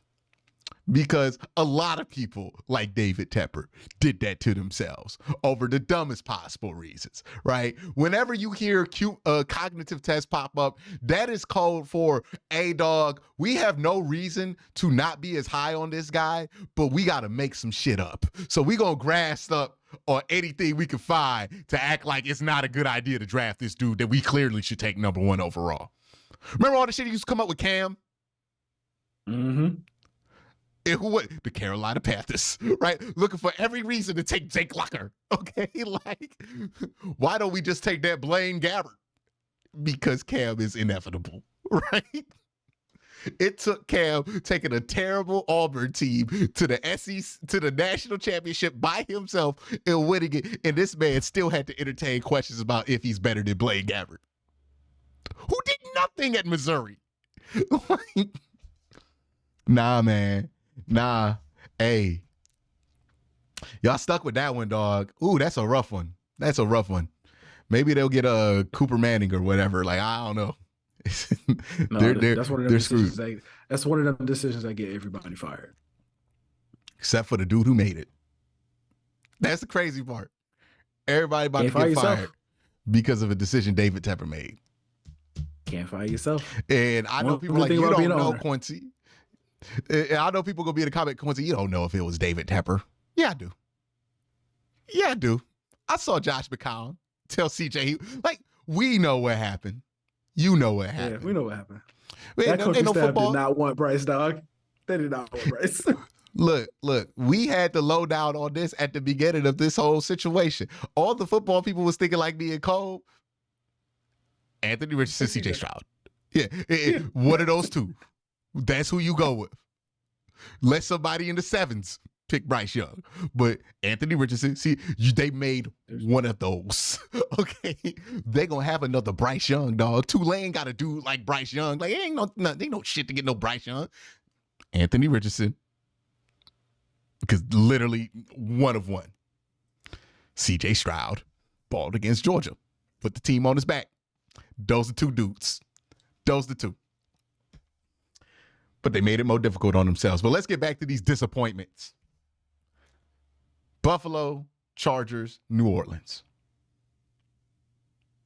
Buffalo is 5-4 like Cincinnati. But Cincinnati has like valid excuses to be 5-4. Buffalo ain't got no damn reason to be 5-4, man. Like they don't have a single good reason to be 5-4. New Orleans can take control of one of the shittiest divisions we've ever seen in our lives. I mean, like, they're battling with the Falcons, who beat themselves every week. The Buccaneers, who turn into a different team every other week. And they lucked out because Bryce Young ain't battling with nobody right now. And then the Chargers, who are just a perpetual, inevitable disappointment. Every week, they find a way to kill their fan base. Like, I have realized the Chargers fan base, Cole, isn't small because there aren't a lot of people who want to cheer for the Chargers. It's small because they keep killing their fans every game that they play. Like, they just keep killing them off. Like, all these heart attacks that they give their fans and these wins and losses, it can't be good for your overall numbers. Like, I bet they started with like 3 million Charger fans in like 2005. They down to like 300K. Like, they keep killing them off. Hey, can you imagine cheering for this team and being old? Bro, let's keep it a big. Let's keep it a big. We are Browns fans. If any other fan base can really empathize and understand heartbreak, it is us. I don't know nothing about that shit they going through, dog. Like, but the way they kill their fans, dog, that's something different, bro. People be having all these jokes about like LA fans and fair weather California fans. I'm like, they not fair weather. They trying to protect their blood pressure, dog. Like, this is not healthy. Like, it be hot in California, bro. Like, you can't be going through all that. Imagine, like, and you know how expensive it is to get to that damn stadium and get a seat? It's not something you could do every week unless you got money. You know what I mean? And the cost of living in LA is crazy. Yeah, you talking about for a regular person, probably like $1,500 in rent. You know what I mean? Groceries cost at least like $200 a week if you feeding a family. Then you get to the game, you gotta pay $200 for one seat if you want 2 people to come. Imagine get a family of 5, you paying like a whole stack. Get your family just in there. Then they gonna want some food if they not well trained, and then you gonna have to drop like another $200 on that. Like, you dropping $2,000 by the parking, crazy. Can't just take the train to the stadium. Like, you can end up paying $1,500 to $2,000 to watch these Chargers play a road game, like, and lose. Not just lose. Not just lose. String you Lose along the whole time. Lose in the most heartbreaking and just dramatic fashion you could ever imagine. And they do it every week. Every week, man. Every week. Man, they do it every week. I was watching this game. I'm like, are they about to out-Lions the Lions? Yeah. Yeah, they definitely about to Charger themselves. And the Lions tried to lion themselves a couple times in that game. But you know what? The Chargers were like, that's our gimmick. We about to blow this game. We not playing a single inch of defense this whole game. Josh, they were basically like, Jared Goff, how far can you throw this ball? I want to see it. Oh, cool. You could throw them really far. We'll let you catch it. Just an embarrassing team, man. Just a perpetual disappointment. Like, you saying it was on defense like, when I seen him throw that ball.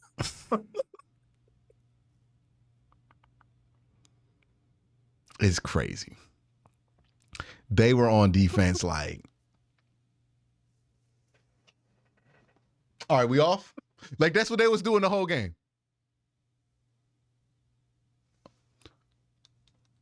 Bring on special teams. like, that's it. They wasn't making no adjustments. They wasn't trying. And if the crazy thing is, you have reason to believe that this defense could be good. And the defense should be good. Players. That is brainless. Brandon Staley's like, imagine if Joe Woods was your head coach. And that is the life that they are living right now. We're going to talk more about that later. But imagine if that were the case, Browns fans. That's the life that the Chargers are living. It don't even matter, dog. It don't even matter what Justin Herbert does. Nobody care. 4 touchdowns, 1 interception. Who cares? You're not winning. You suck. Like, you make a rally to make the playoffs, you losing in the first round. Don't nobody care, man. Like, that's rough. It's rough. But if we do want to talk about some of the biggest disappointments of the year so far, I have another name to bring up. What name is that? You remember people were throwing this name in with Pat Mahomes? And I was a little irritated with it over in the offseason because I was like, man, he just had like one good year. Can we let this grow before we say it is what you think it wanted, what you want it to be? That's Trevor Lawrence. I know where this is going. Trevor Lawrence. T-Law. Here we go. You've been waiting for this. They compared him to Pat Mahomes. They didn't compare him to Pat Mahomes. They didn't say he could be Pat Mahomes. They were just uncritically putting him in the Pat Mahomes category. You remember that, right? I'm not tripping. I'm not the only one who witnessed them say top 5 quarterbacks in the NFL and just like, oh yeah, Trevor Lawrence. Now we got to talk about if Lamar Jackson makes the cut. Like that's the shit we was dealing with. They was just uncritically putting him in top 5 conversations. 2,120 yards, 9 touchdowns, 6 interceptions, a 56 QBR. I ain't nothing top 10 about that shit at all. Hold on. Say the touchdowns and interceptions again for me. 9 touchdowns, 6 interceptions. Let me look up something real quick. Oh, who they played? Because they ain't beat nobody good. Oh, no. I'm not looking up that. Give me 1 second. Give me 1 second. You know what I'm saying? Let me see something. Because it's always my reference for everything. Dang, so you said 9 touchdowns and 6 interceptions? Mm-hmm. That's what you said, right? Yes. Baker Mayfield, 14 touchdowns, 5 Balling. interceptions. That's what I'm saying. Ooh-wee. And I don't even know if that's a negative stat for Trevor Lawrence or if it's a positive stat for Baker Mayfield, because Baker Mayfield legitimately balling this year. Oh man, tough. I kind of want to compare him to other quarterbacks. See what they doing. Josh Dobbs has been significantly better than Trevor Lawrence this year. Do I want to pull up Deshaun Watson stats, or should I not do that? He hasn't played enough games, but I think that Deshaun's at 7 touchdowns, 4 interceptions in 4 games. So I mean, like the fact that it's even comparable in that stat category just kind of like concerns you if you're a Jaguars fan, because he's played 9, like Deshaun's played 4. Yeah. Deshaun hasn't played enough games for me to really. Who else could we compare him to? Compare him to Pat Mahomes. That's what we were saying he was with like earlier in the year, right? Let's do the Pat Mahomes. Let's do Pat Mahomes. People were telling me, no doubt, Trevor Lawrence is better than Jalen Hurts. Compare them numbers. Oh yeah. Well, man. First of all, Pat Mahomes, 17 touchdowns, 8 interceptions. It's an off year for him. That's a really off year for him, to be honest with you. Yeah, it's a bad year for Pat Mahomes. Super Bowl slump. Jalen Hurts, 15 touchdowns, 8 interceptions. Mm-hmm. And you don't even want to include the rushing touchdowns. I was like, you don't even want to include the rushing touchdowns because Trevor ain't got none of them. For people who wanted to bring that up, no, Jalen got like 7 of those. Who else we want to talk about? Who else we want to compare it to? Throw a name out. Throw a name out. Throw a name out to compare him to. Throw a name out. To prove he's Jared Goff. Nobody thought Jared Goff would be better than Trevor Lawrence, right? That surely cannot be true. My boy. Hold on. 14 touchdowns. 5 interceptions. Hey, what's the rushing touchdowns looking like? Hey, you know he ain't got no rushing touchdowns. He might. Also, I fell asleep type stuff. Like, you know what I mean? Hey, yeah. I fell asleep. Hey, he ran a 4.8. He ran a 4.8 at the combine. He's not that slow. See if I can even find some rushing. We have any? Let me see if he got some. Where are the rushing stats? Okay, here we go. 2023. Let's see. Hold on. He got one? He got 2. Told you. Dang. Mm-hmm. My fault, Jared. I was being disrespectful. Another one. These aren't even quarterbacks we think are having good seasons. Look up Derek Carr's numbers.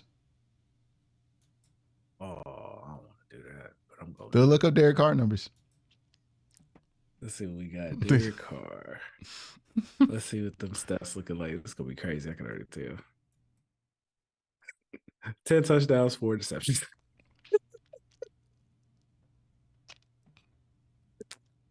Oh, man. Yeah, I don't want to hear that this hasn't been disappointing. I don't want to hear it.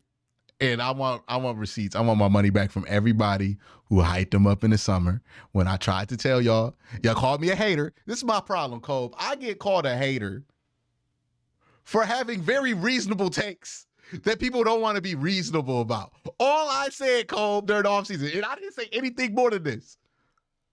Hey, we might want to pump the brakes on Trevor Lawrence. I feel like we are going a bit far with this Trevor Lawrence thing. Shut up, Quincy. Did you not see that playoff game? He came back for 4. It was the Chargers, dog. That can happen against anybody. That was more about the Chargers than anything. But no, y'all wanted to hype him up. Said that he was toe-to-toe with Pat Mahomes in that playoff game. No, he wasn't. What do y'all watch? Y'all ain't watch it. Y'all ain't watch it. All I was saying was he got a long way to go before you compare him to Pat Mahomes. We wanted to put him top 5 as if he lived up to the draft hype immediately because he had one Baker Mayfield-esque season. We could have waited. We really could have waited with Trevor. We could have.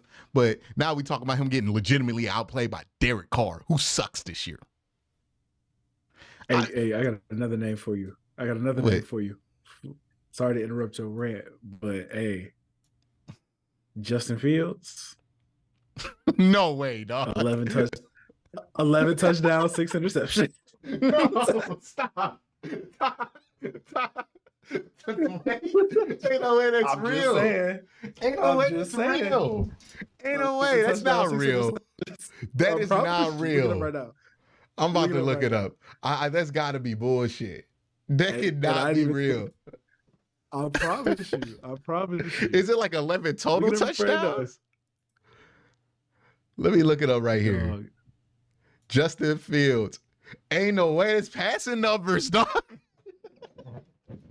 How many 11 games has he touchdowns, started? 6 That's like in interceptions. 6. This is 6 games? 6 games. 6 games. I didn't even talk about the rest. He only got 1 rushing touchdown this year, though. He only got 1 rushing touchdown this year. Oh, 12. 12 is that's. Yeah, that's Justin Fields. Yep. Justin Fields. All that stuff. People were talking about Tyson Badgett taking his job. Justin Fields. Clearly outplaying Trevor Lawrence. We should wait on these things, people. I speak from experience, Cole, because you know who was ready to go all the way with one Baker Mayfield in 2019? Me. Okay? Same. Found out there's a flaw in that approach, man. Are the Bengals, who's a bigger disappointment to you, Cole? The Bengals or Kenny Pickett? Because on one hand, I was saying, let me set up the scenario. On one hand, the Bengals have been closer to expectation production-wise, but not win-loss wise. Kenny Pickett has absolutely not been close to expectation production-wise, but he has been above expectations in the win-loss department. And to be fair to Kenny, he has played a part in a good amount of those wins. And I don't remember a game where I felt like he legitimately cost him the game with the decision he made. But that's the scenario I'm setting up for you. Okay, Kenny Pickett. Wait. While we doing this, Kenny Pickett, does he have better stats than Trevor Lawrence? No, he does not. That's why I didn't bring it up. 6 touchdowns, 4 interceptions. He's close. If you did it from a percentage point of view, it might be similar. Listen, I asked you a question. Who did you watch? Who else have you watched that you believed was astronomically ass? And my answer to that question is Kenny Pickett. He sucks, dog. He's so bad. He's so bad. Is he worse than Desmond Ridder? No, he's not worse than Desmond Ridder. They're about the same he's level. Not that bad. I would rather have Kenny than Desmond for sure. Wouldn't even think about it. Mm-hmm. Wouldn't even think about it. But he doesn't get the flack that he should get because the Pittsburgh Steelers, and specifically that defense, are finding ways to consistently win football games that they honestly should not win. They've been outgained every single game they played so far this year, and they're 6-3. Should not happen. Absolutely should not happen. Mm-hmm. He's terrible. He's legitimately terrible. If they had a better quarterback, even like marginally better quarterback play, we're going from a team that can make the playoffs, but you probably want to play, and it's probably gonna be an early exit for them, to a team that can actually do something in the playoffs. He's bad. He's terrible. That's fair. All right. We kind of touched on the Lions a little bit. But Cole, I'm going to give you the floor here. Are your Lions for real?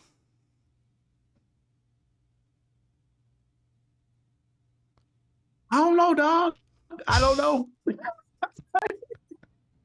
I wanted to say yeah, but I really don't know. Like they have good games and they're winning, and that's great. But I think about that Ravens game a lot. And they didn't have a shot, dog. They had no shot that game. Yeah, and the Ravens look so human against the Browns. Like Yeah, like I was like, oh, I was like, oh man, I don't know. And it doesn't make it any easier that the Lions' only other loss is to the Seahawks, who might have got done worse by the Ravens.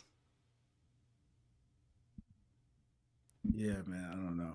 I think if they play the 49ers or if they play the Eagles in the playoffs, the first game, well, one of them is going to have a bye week. One of them is probably going to have a bye week. But if they have to play either of those teams, it's going to be nasty.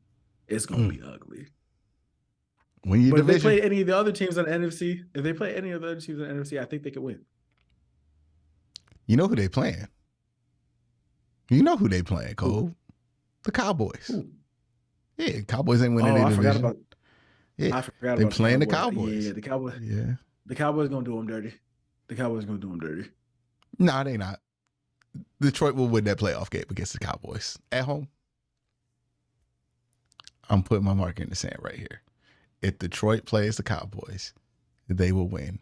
Because as much as I don't trust Jared Goff, there's a brand that I trust less than Jared Goff in the playoffs. Because you know what? I seen Jared Goff get to the Super Bowl. Them Cowboys, all I've seen is misery when it comes to this. And this is the exact kind of game they lose against the exact kind of team that they'll lose against, right? The scrappy, energetic underdog type team. They always lose this game. And they're going to lose this game, right? Whether it be the second round or the first round, they'll lose it. But if the Lions play the Cowboys, I have the Lions. I don't care what round it is. I have the Lions. They will proceed to get squashed by the Eagles or the 49ers.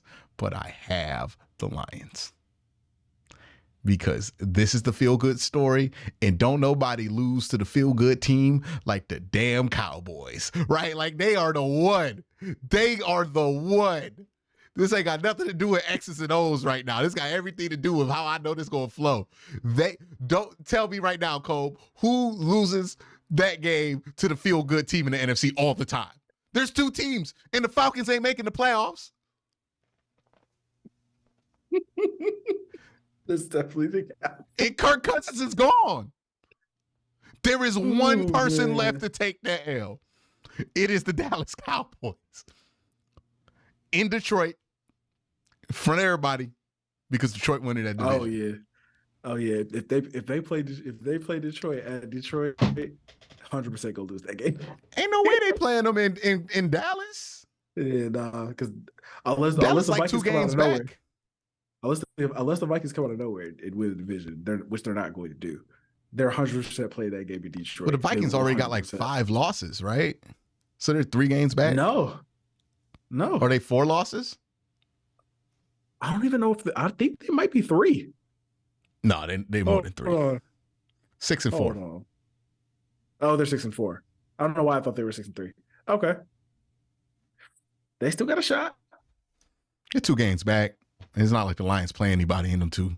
But yeah, they have a shot, but it's not a great shot. The Lions' end of their schedule is Bears, Packers, Saints, Bears, Broncos, Vikings, at Cowboys. That's where the Cowboys get the false confidence that they can beat the Lions, and then Vikings again.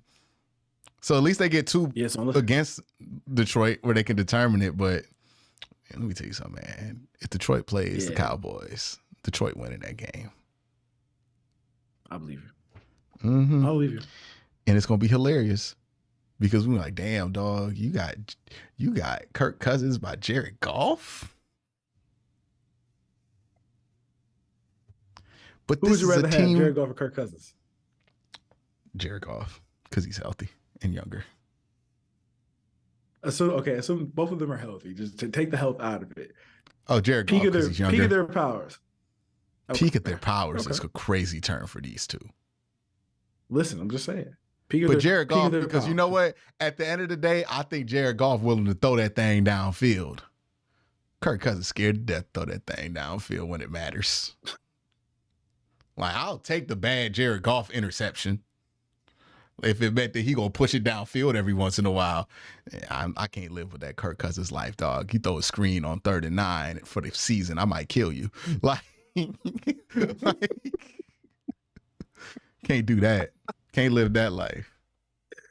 That shit sound real good till you live through it. You know how mad it makes you when somebody throws a screen or a flat or 4th and 9? You know how irrationally angry it's gonna make somebody? Like, you didn't even try. Remember how it used to feel like when Baker would have those big moments and take a sack? Yes, bro. He's so angry.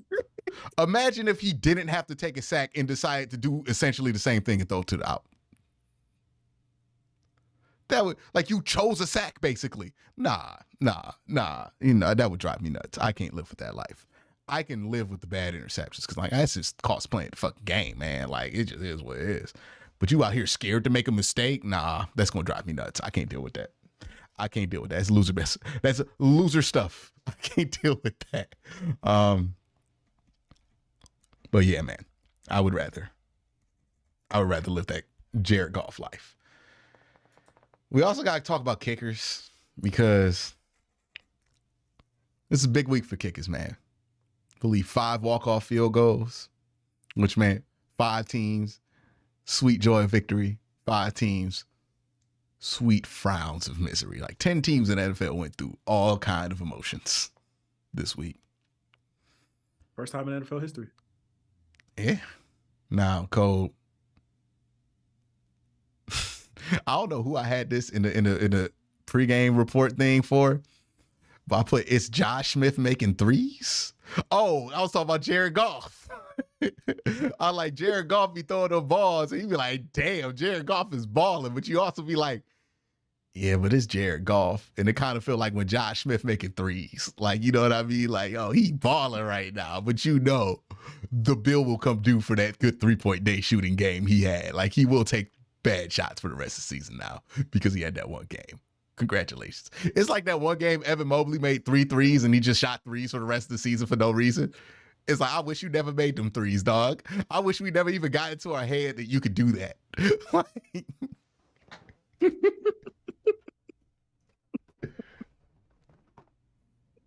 Oh, this is not the time for Evan Mobley disco.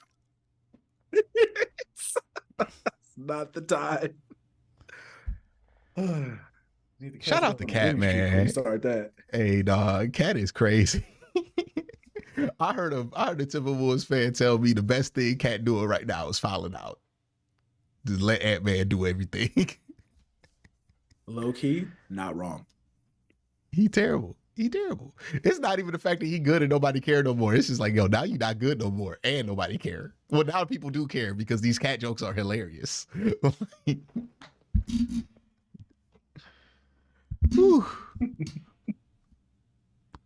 let's get back to kickers, man.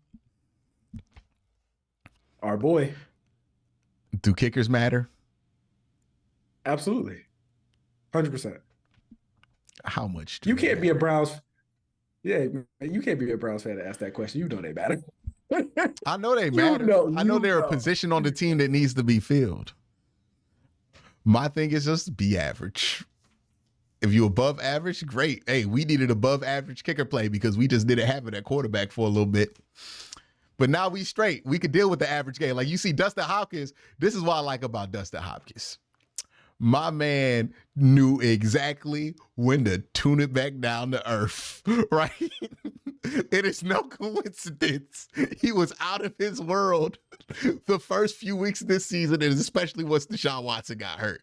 But the second Deshaun Watson got back, he ended all them streaks, dog. He was like, hey, I don't have to do all of it anymore. You know what I mean? Welcome back, DW4. Hey, Dustin Hopkins had the greatest quote a kicker has ever had in his life after that Browns game. What was the quote? He said, he's like, I feel kind of like an arsonist who started a fire, had a chance to put it back out, and then got a pat on the back. Mm-hmm. Yeah, basically. I I appreciate a man with that amount of self-awareness. I appreciate that. Hey, look, D Hop. I'm telling the second, like Deshaun Watson threw them 3 touchdowns, he missed his first field goal. Like, I don't think that's a coincidence. He like, ooh, yeah, I can finally start missing these things. Like, and it ain't going better. Like, but when PJ Walker was out there, he was focused. All right, like he knew that it could come down to his foot. There was no margin of error for Dustin Hopkins, but now he like, I'll miss an extra point in the most critical part of the game. It ain't gonna matter. Like, we got this. And it did it. Hey, it didn't. And shout out to the Browns. I thought this was an important part of the game that nobody talked about. When he missed that extra point that would have tied the game, they all went over there. It was like, man, it's gonna be all right. You good? You gonna hit the next one? We good? Because they know about that. They know they only 6-3 because this man been kicking incredible. Okay.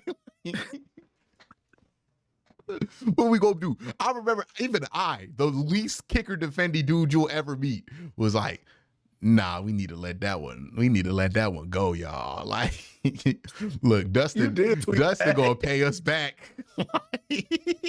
Because I saw people getting mad. And I was like, hey, dog, it's a bad look. We need to let that man slide. Like, it's okay if he don't pay us back them $20. Like, he done let us into the club free so many times. Like, nah. I was full on board with that because that brother done did his thing. Okay. He done kicked some record field goals to help the Browns win some crazy games. That man got a pass from me to the end of the year. Now, postseason, he started missing extra points, I'm gonna be on his ass. But like, for the regular season, dog, yeah, if you want to sell a kick, man, I'm good with it, dog. You straight. You gonna pay me back. Like, I'm good on it. That's all I want from a kicker. I don't expect perfection. I don't need him to be the best kicker in the league. Just make the shit I expect you to make. I always say the number one rule of special teams is what? Don't fuck it up. That's your job. Just whatever you do, don't fuck up. If you back there to catch a punt, catch a punt. Right? I could care less if you get a good return, as long as we got that ball. But if we don't got that ball, nah, I don't want you to be there no more. Nah, I want you to lose your job, right? Punter, just catch the punt and punt it. I don't care what your 10 range is, whatever stat people use to measure punter play. Don't give a single fuck about any of that bullshit, Cole. Like, does he catch the ball and punt it successfully? Like, tell me that you actually care about it. I don't give a single fuck. If you kick that shit in the 20-yard to the end zone every time they get the ball at the 20-yard line, I'm straight. As long as you kick that ball, you catch the ball and punt it successfully, we good. I don't give a fuck. I don't give a single fuck. Who cares? Who cares how well you punt? Don't nobody actually give a fuck about that. Ain't nobody gonna be like, well, you know what costs us a game? Field position. Shut up, nerd. Don't nobody care. Like, damn. Imagine hostility. Cole, imagine you talk about a game. Dog. Imagine you talk about a game and you talk about like the running back fumbled or something. Like, well, you know what really cost us a game? We didn't flip field position in the third. Go, shut up. Shut up. What are you talking about, a punt right now? Like, did he drop it? Did he fumble the punt? What you in here talking about? But go back to bed. Like, nah. Don't nobody care about no damn punt. Just all I care, you catch it and you punt it successfully. That's it. I don't need nothing else. What I need nothing else for? Just successfully handle the punt. Same thing with kicking, man. Make them sub 45s, and we all right? Make 98% of your extra points. You can miss 2 a year. Don't nobody give a fuck. Yeah, miss them 2 extra points. Make all your sub 45s. We straight. You know what I mean? I don't really care what your 50%, your 50+ percentage is. Those is Hail Marys. But you do that, you good. As long as D-Hop do that, I'm good with it. And that's what he's done his whole career. So I'm good. You know what I like feeling? We kick a 35-yard field goal. I know that's money. I could go pee now. I ain't got to watch it. I don't have to monitor the operation because there's a chance that I might have to break this bullshit down. No, he good. He kick it. Boring. Nice and boring. That's what I want. That's what I want special teams to be. So yeah, special teams are important, but also let me tell you something. You're lying if you tell yourself you ain't cool if you ain't never got to think about your special teams ever. Like if you don't ever got to think about your special teams, that is a good place to be in. If I don't have to know who my punter, kicker, or punt returner is, that's fine. Like you can live with that. You can truly, Colb, am I lying? Am I telling any lies right You're here? not lying. Hey, how often would we be thinking about special teams if Cade York was still our kicker? Oh, we'd be in hell. The record would suck. We'd be mad about the shine. And K York, we'd be like, if he had a better first half, we would have won that damn game. But we'd be in hell. We'd be in hell. Instead, we 6-3 because we got rid of him. Shout out to Andrew Berry. Look, I know it was tough, but you did what needed to be done. I would have did it a lot earlier, but you did it. I would have did it the first time. The second time you missed the kick, I don't care about that 68-yarder you made or whatever it was in Carolina. Third time you miss a kick, you out, bro. Especially if you young. I don't even know if you solid. Like, nah. Get the fuck out of here. You adjusting the stuff. You out there testing the win. You doing too much, son. Let's get somebody else in here. Where's Matt Prater? He's somewhere. You can always get Matt Prater. You can always get Matt Prater, dog. It ain't that hard. Nah. Hey, I know what Matt Prater gonna do. Make normal shit. Who's the one on Twitter who was like, "Oh, the Browns are trading for the kicker who lost the kicking competition"? Oh, he a basketball guy. Was it Chris? Is it Fedor? No. I don't know. He was the same. Is it Fedor or is it Fedor? I think it's Fedor. Either way, he got dunked on once because Anthony Edwards. Remember that Anthony Edwards dunk where he just absolutely yammed on somebody during the pandemic? And he was like, oh, but what you don't know is that he didn't make his foul shots. It's like, shut up, dork. Like, that's the stuff. I'm not talking about you, the viewer, when I say this stuff. I'm talking about dudes like him. Like Herb out here just, like, shut up. We want to argue for no reason. We out here celebrating a highlight. What he sound like? But did you know he didn't make his field goals? Like, do we give a fuck? Don't none of us cheer for the Timberwolves?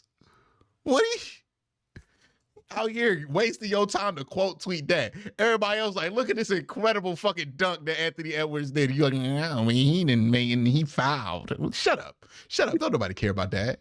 You dork. Get out of here, man. See, this is why bullying exists. It shouldn't, but this is why it does. It's the bully person's fault. Hey, come on, dog. You see everybody else having bullying? Did you just advocate for bullying? I'm just saying, look, I understand there are some smart people in the audience. And we talked about this with the spring football guys, right? Where the dude wanted to tell everybody how smart he was and how he knew why everybody wasn't getting paid, where everybody just mad about not getting paid. Look, man, sometimes being smart gonna get your ass beat. And this is the stuff I be talking about. You see everybody having a good ass time. Don't come in here with your formulas, dog. You see everybody out here jamming. Like, what be making people mad about Kendrick Lamar fans? You be listening to Kendrick Lamar, you be jamming. Well, did you know that Kendrick flipped this far into that, and then he's trying to put in the 12 count, and he's actually talking about his toxic? I'm like, bro, I'm just jamming. Why you coming in here with this bullshit, man? Why you coming here stopping the music, trying to get me to rewind it? Like, go away. Go away. That's why I listen to Future. Future fans don't do this. Okay. You already know what's going on. Yeah. Ain't nothing to break down. You heard what that man said. Ain't nothing to break down. Exactly what that man said. Nice and simple, straight to the point. I ain't shit, but I'm still doing it. You know what I mean? Like, that's, I wish I was better, but I'm not going to be better anytime soon. So this is what I'm on. Are you okay with that? Nope. All right. Like,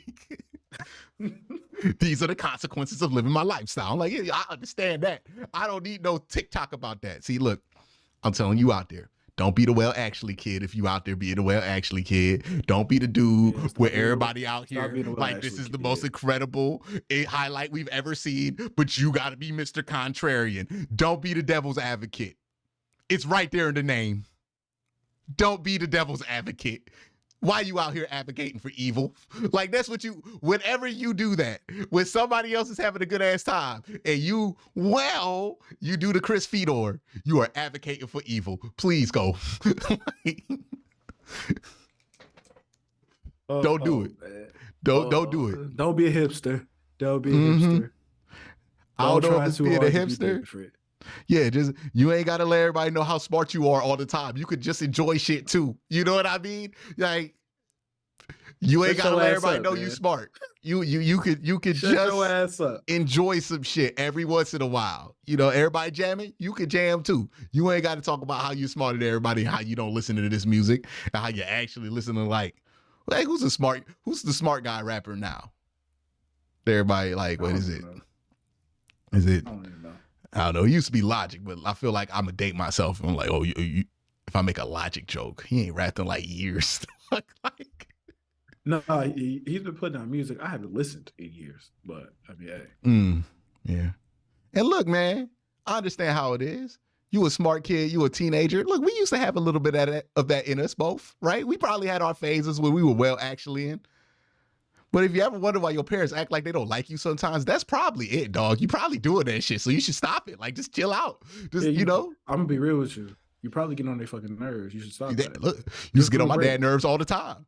He was all excited about Cardale Jones. I would bring up all these counterpoints. I was like, he stopped talking about football with me, dog. Like, I'm telling you right now, you don't need to be that guy. Like, I'm trying to save y'all from being me. Okay? Like, let people enjoy things. Let people enjoy things. See, look, I did this earlier in the show, and Cole trying to enjoy that Raiders coach. I'm like, I can't get over the fact that he said he want to build around Robert. You see what I'm saying? See what I'm saying? See what I'm saying? Let people enjoy things. Look, or else you're gonna be like me, okay? Unable to enjoy a feel-good story because I know how it's gonna end. It don't matter. It don't matter. We ain't even thinking about that. We ain't even thinking about that right now. Uh-huh. We just enjoying it. We just having a good time. I'm just telling y'all right now. Look, I know what it's like. I know that struggle. You ain't gotta be him. You ain't gotta be him. Everybody know you smart. I promise you. If you smart, everybody know. You ain't gotta prove it to nobody. That's our life advice section of QnCOLB.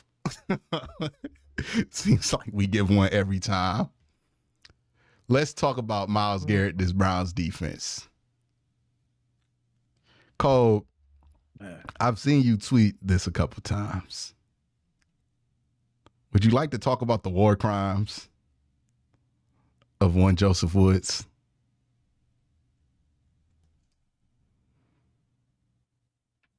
I gotta settle myself down. He took a deep breath. I gotta settle myself down. I get emotional when I talk about it. He get emotional. I get emotional. I want y'all to understand something. I have never in my life advocated for a black man to be incarcerated. But Joe Woods is a fucking criminal. And I want him to be arrested today. We had Browns fans all over the place thinking a bunch of dudes who are currently playing on the best defense in the NFL were terrible, were awful, no good. And the second he leaves, we have the #1 defense in the NFL with most of the same guys we had the year prior with the defense stuff. Not just the #1 defense, Cole.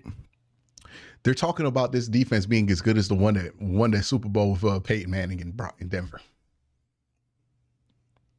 And I don't even know if they're that good, but the fact that we're getting those comparisons in the first place should let everybody know how terrible Joe Woods was. The worst defensive coordinator we may have ever had. All I'm saying is this defense has played 3 MVP candidates and beat them all.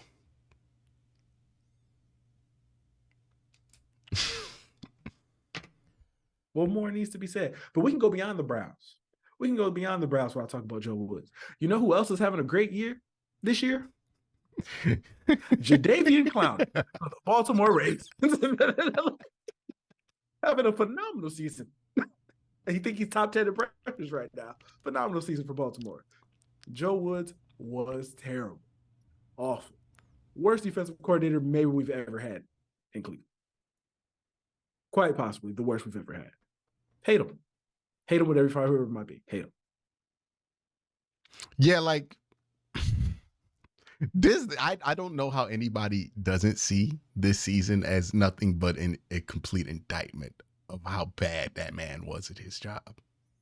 Or at least how much those guys wanted to not play for him. Because like we used to be like, this defense folds. This defense, they don't fight like they should. No, they fight. They just didn't fight for him. Like, it's incredible. And it's not like Jim Schwartz is doing anything crazy. They just like playing for him. Like, that's really the difference. Look at Jordan Elliott. Yeah, Jordan Elliott being good after like looking like one of the worst players in the NFL. It's a direct indictment. Like, I bet Andrew Berry is in there like, man, Perry on, if you just could have had it under control. You was right. You was almost there. You was Maurice Hurst. Like, the Browns went from having a defensive tackle room that had 4 plates of absolute doo-doo with the side of nothing. Just the side of nothing. I was about to say, so I was going to get this video demonetized. So I'm going to just censor myself. But they had that last year. All of these defensive tackles that are playing are good. I get messaged every week, why isn't Siaki Ika playing? Because he ain't no fucking room for him. Everybody else too good. You gotta play Shelby Harris, who's been balling. You gotta play Maurice Hurst, who's been balling. Jordan Elliott, who's been balling. And Dalvin Tomlinson, who's the best of all. Dalvin Tomlinson. Dog, Joe was so all 4 of these guys are way better than they were, like way better than last year's defensive tackles. Like every single one of them. I bet Siaki is probably better than all those defensive tackles we had last year. It is the biggest indictment I've ever seen. Like, all they really did was add, like, 2 names? They added Dalvin Tomlinson, Juan Thornhill, and Zadarius Smith. That's all they added, right? They didn't really add anybody else. They added 3 names, got rid of you. If you want to be real, Jadeveon's probably playing better than Zadarius is right now, and they had him last year. Yeah, he's in a good spot. In my mind, it's really just two. Yeah, like you basically Zadarius and Jadeveon are pretty similar at this point, and you added Juan Thornhill, who's like been in and out the lineup. You're talking about just adding Dalvin Tomlinson, basically. Like, that was the major acquisition. Because you had John Johnson last year. And who knows how good John Johnson actually is. Like, that was the one addition you made. You basically got Dalvin Tomlinson and gave him the boot, and you went from the worst defense historically against the run in the last 20 years to they might be better than the Denver Broncos with Von Miller in his prime. Just because you're not there. Dog. Worst defensive coordinator we've ever had. Hey, man. Jim like we said. He came in. It was like, dang, that's all I got to do. It was a ready-made situation. Hey, look, I know Kevin. Look, Kevin knew he was covering for his homeboy. Because he ain't getting no coach that had to create it, right? He could have got that. He could have got one of them coaches that got to create it. You know what I mean? Brian Flores or something like that. Nah, he was like, I need somebody to chaperone the defense. That's why I need a grown up to chaperone this defense because we got all the pieces. Andrew Berry and Kevin Newton. It was like, let's go get Jim Schwartz. He gonna chaperone this. And Jim Schwartz was like, all I gotta do is chaperone? Yeah.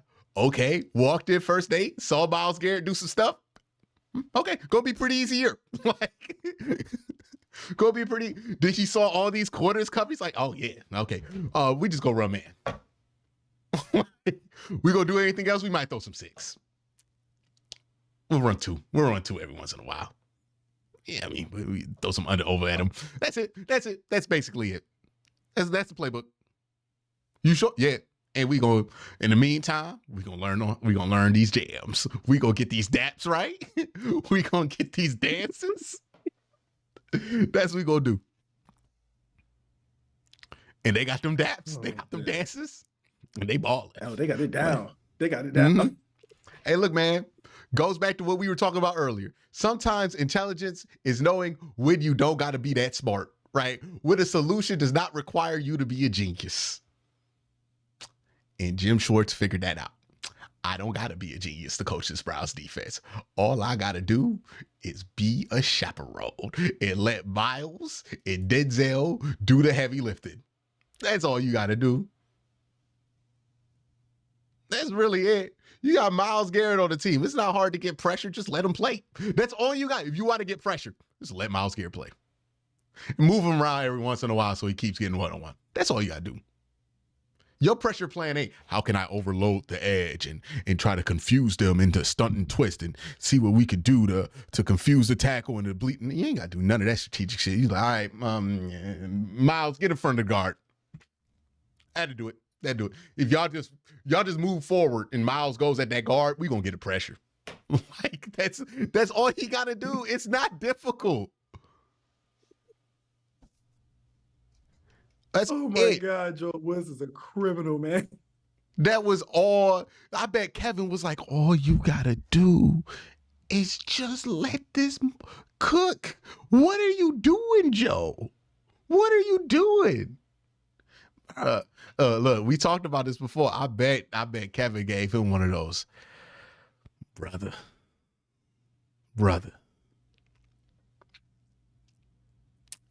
You gonna make me have to do something that's gonna hamper our friendship. Like, brother, I'm gonna need you to find God. I don't even think that's what Kevin said for real. I think Kevin said, I think he looked him right in his eye. I think he said, hey, you know you're my boy, but rather you than me. That's the end of the conversation. Nah, you know what happened? You know what happened after that Jets game? Came up to Joe. Hey man, you my mans. And because you my mans, I'm gonna let you know. You got till January 1st. Get your shit and have a plan. Because you will not be coming back after this year. We ain't gotta let everybody else know. But just understand, this your last year. You understand me? But no buts. No buts, Joseph. No. Nah. We had to lead. We were up 17 points, Joseph. Offense, they touched the ball again. Like the same way he got rid of Preef, who was his mentor. No, I bet some speed. Look, they lost that game in New York, and Kevin's not going to fire nobody that day because he's professional. But I bet some people knew that they weren't coming back next year after that game. Like we were doing all this yelling about if Joe Woods should get fired or not last year. Let me tell you something. I think they knew by the end of September, Joe Woods was not coming back. Like, Oh Lord. Oh man. that was rough. But it's better now. Fuck Joe Woods. Fuck Joe Woods, dog.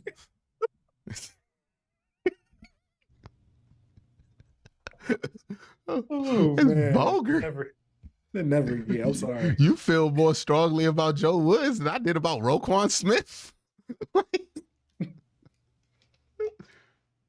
Roquan Smith never held my football team back. That's why.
We absolutely do.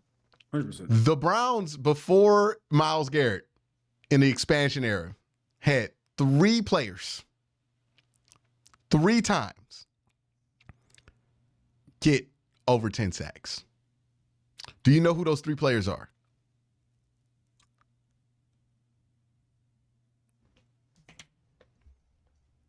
Uh, 3 players get over it.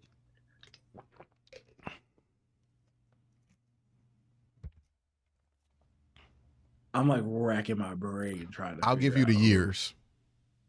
Okay. 2014, 2001, 2006. None of these are memorable names. 2014.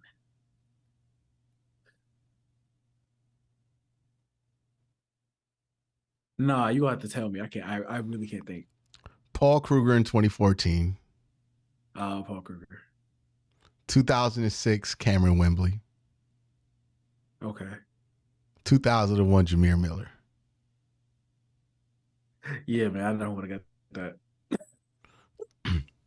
So, in 20 years, in the 17 or 18 years before Myles Garrett, this franchise existed, 3 times over 10 sacks. Myles Garrett has been in the league 7 years. He's had 10 sacks 6 times. We take it for granted. We take it so for granted. I thought I just saw the stat that he had 7 seasons of 10+ sacks. I don't know where that stat came from, because he didn't have 10 his rookie year. He had 7.5. That's so weird they put that up there. Yeah, because I remember seeing, I was like, that can't be right, because that would mean he was in the league 8 years. But yeah, he had 12.5 his second year. I believe he had 10 in 2019 because he smacked Mason Rudolph in the helmet the year after. I think he had like 13 or something, 13.5 the year after that. It is 16 something. There's a 10 sack season somewhere in between there. Okay, we don't even remember all of these 10 sack. I can remember all of the other 10 sack seasons that they had before Myles Garrett. Myles Garrett, 6 years, he's had so many 10 sack seasons, we don't even remember which ones were which. Like, it's just routine. This dude just gets 10 sacks and we're like, well, he's not even close to expectation. People were complaining about a 16 sack back-to-back run that he had. Colb, he put up 16 back-to-back, and it looked like he might get 22 this year.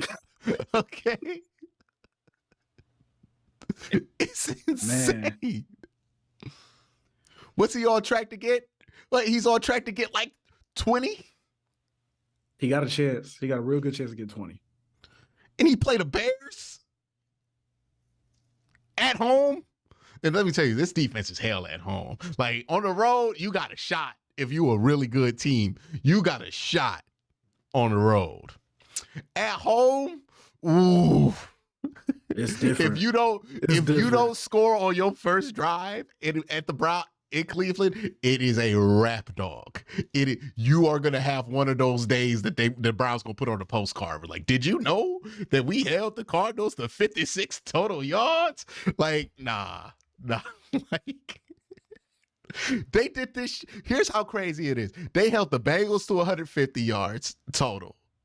They held at home. They held the Titans to under 100, and we were like, there's no way they have a better game than that. Well, Clayton Tune shows up and they hold somebody under 60. Meanwhile, Joe Woods, NFL game is crazy. Meanwhile, Joe Woods probably never held one running back on a defense he coordinated under 60 yards with basically the same unit. Nah, man. If Eric Bieniemy don't get a job, it's Joe Woods' fault. Like, I'm blaming Joe Woods. I blame him. Like Cleveland has not done a good thing for the cause by hiring Hugh Jackson and Joe Woods. Like we got to help people out. Like it's a good thing we hired Jim Schwartz. You know what I mean? Not just for the Browns, but for everybody else too, because we wasn't doing anybody no favors by hiring Joe Woods and employing him. Like we didn't do Joe Woods no favors by keeping him employed. Nah, dog, that's just bad. That crazy. Yeah, but at home, man, I don't want nothing to do with them. And like, what are the Browns' remaining home games this year? They play Pittsburgh next week, which look out, that could be that could be the Myles Garrett might have one of those games where Pittsburgh fans might have to start finally putting some respect on his name. Hey, Trevor Lawrence, good luck, man. He plays at home. Oh yeah, good luck. Good luck, man. They coming here? Yeah, they're coming here to Cleveland. Oh, that's gonna be a good one. Hey, is it? We just compared his numbers to Derek Carr. I'll say that's gonna be a good one for us. I thought you was gonna say like that was gonna be a good game. I don't know. That's gonna be a good one. Bears. Hey, Justin, sit that one out, bro. Thursday night at home, Jets. That's an interesting one. Let me tell you who that's not interested for. The Jets offense. Like, look, even if Aaron Rodgers can't come back, he's not playing in that game. No, 100% no. So yeah. So the Browns' 3 home opponents are 3 offenses that have been inconsistent at best. Struggling would probably be the best way to put it. Yeah, they might put up some historic home splits. And let me tell you something. It's not just that the teams that they play are bad. Like, they are just a different defense at home. They really are. Like, yeah, this is a team that you really like. If you're not in the North, well, if you're like a fan of a not Browns team, you don't want them to get a home playoff game. You don't want them to get like the 2 seed or something, or the 1 or 2 seed. You don't want this team at home. This team is different at home. They are insane. Which brings us to the preview of Browns Steelers. Browns play the Steelers. Last time they played in Pittsburgh, we know how that went. This time they're playing the Cleveland Browns at home. Now, the question for the Browns, and the big question for the Browns is, hey, can DeJuan Jones be healthy this week? And also, like, if of course you want to make sure Deshaun plays, I think he's going to play though. But if you have DeJuan, if you have Deshaun, I feel good about the chances to win this game. Playing Pittsburgh in Cleveland, not the same thing as playing Pittsburgh in Pittsburgh. Browns has actually been very successful against Pittsburgh in Cleveland. I think the last time they haven't lost in the Kevin Stefanski era, I believe, in Cleveland to Pittsburgh. Well, let me rephrase that. They lost in 2021, I believe, in Cleveland. Right? Because Ben swept us his last year in Cleveland, his last year in Baltimore, in Pittsburgh. Yeah. So, I think they've lost like one out of all of those games that they played Pittsburgh in. They usually show up pretty well. We're usually playing them at home on a Thursday night, and that's what's difficult for the Jets later this year. Is that's a home game in Cleveland on a short week. Hey man, they better hope the Texans take it all out of us, dog. Because I don't know about that one. I don't know about that one if I'm the Jets. In a game that could potentially like play for clinching once you're playing that late too, but yeah, the Browns play the Steelers. I think the game plan is relatively simple. I mean, it worked last time. I see no reason why it shouldn't work this time. Have they figured out the whole George Pickens thing in Pittsburgh? What do you mean? Remember, he was all mad. He wasn't getting the ball. He got 3 receptions, 45 yards last week. But yeah, no, remember he said he wanted to get traded on Instagram. Yeah. Something like that. Free me or something. Yeah, free me. Free me while your team is 5-3. That's crazy. Now 6-3. Now 6-3. I mean, I appreciate the brother for being transparent. But where do you see the problems emerging for the Browns? Are you worried about this game? Not overly worried. I mean, let's be real. They should have won in Pittsburgh. 100% should have beat them in their house. 100% should have won that game. Mhm. Only real concern If for the Deshaun Cleveland was Browns I have is just if Deshaun was just terrible in that game, you would have won. But he was god awful. So god awful. like God awful. He was terrible. if he would have just been terrible, you would have been fine. My only real concern with the Cleveland Browns is the concern I always have with the Cleveland Browns is simply this. If you don't turn the ball over, you're going to beat the Pittsburgh Steelers. That's just what it is. If you do not give that defense the opportunity to create turnovers and put that offense in a position where they have great field position and a good opportunity to either score or get a field goal, you are going to beat the Pittsburgh Steelers. They cannot move the ball on offense. It does not matter who they play. They can't. One thing to note, they didn't turn the ball over outside of that first play offensively. Cleveland. Like outside that first play, we know how that happened. I don't think they're going to open this play. I don't think they're going to open this game with stick. Like I think I don't think they're going to do that again. We ignoring the strip sack? The strip sack? It wasn't a turnover. When? Against the Steelers. Oh, no, I'm not talking about against the Steelers. I'm talking about last 2 weeks since Deshaun has been back. Oh, yeah. They didn't turn the ball over in Arizona. They played a really clean game. Outside that one kind of fluky turnover that they had at the beginning of the Baltimore game, there was no real, like, close turnover. Like, maybe the one fumble in the pocket, but they did a good job hopping on top of that. They've been playing good, careful football, is what I'm saying, overall, the last couple of weeks. And if that is no longer the issue for the Cleveland Browns, and Jerome Ford has been looking like a solid back the last couple of weeks, and a run game looks like it's on its highest level, and you're able to hit those screens because Pittsburgh's a team you can screen. I think the matchups are good for you. I think what made you lose that game against Pittsburgh last time is not really on the table as much. I think the only thing that could come in and ruin this game for you is TJ Watt. And I feel better if DeJuan Jones is out there because I know that DeJuan Jones has a compatible play style versus TJ Watt. If James Hudson has to be out there, that's a problem because he gets beaten the ways that TJ likes to beat people. That's not good. Mm-hmm. So that is my concern about this game coming into it. But outside of that, I'm going to be honest with you. If I'm looking at this from a logical game standpoint, I'm not worried. If this were any other team, I would feel really, really good.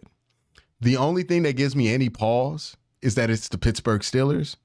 They find ways to win in the weirdest way possible.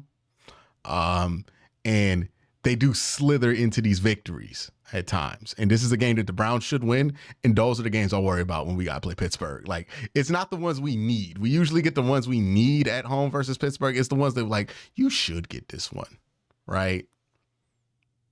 And that usually becomes a problem. But outside of just my general, like, PTSD with Pittsburgh, I really don't see a lot of areas outside of the offensive line where Pittsburgh's going to cause such overwhelming problems that the Browns are going to be incapable of winning this game. I honestly see that on the other side because if Denzel Ward plays and he didn't get in concussion protocol, he cleared that. He just got held out for a neck injury, so we'll see what that is on him. If Denzel Ward plays, if Watson plays, if DeJuan Jones plays, I love our matchups on either side of the ball. I think they'll be able to move the ball quite well. If DeJuan plays, I think he'll be able to stay in the pocket a little bit, get that ball to Elijah Moore. And I think he'll be able to put up points against the Steelers defense who, they've shown some cracks in the last few weeks. So, yeah, I think that this is a very winnable game. Pittsburgh's not the same team on the road that they are at home. And we know that this Browns defense is a different monster. at home than they are on the road, and we saw what they did to Pittsburgh when they were on the road. So we expect even more domination now, and like I think that that's really going to be the story of the game there. I don't think Pittsburgh's the level of team. Like if Baltimore wasn't sweeping the Browns, I don't think that Pittsburgh does either. I will say this. I feel like this is the game, this is the moment for the Cleveland Browns defense to have the most dominant performers they've had yet.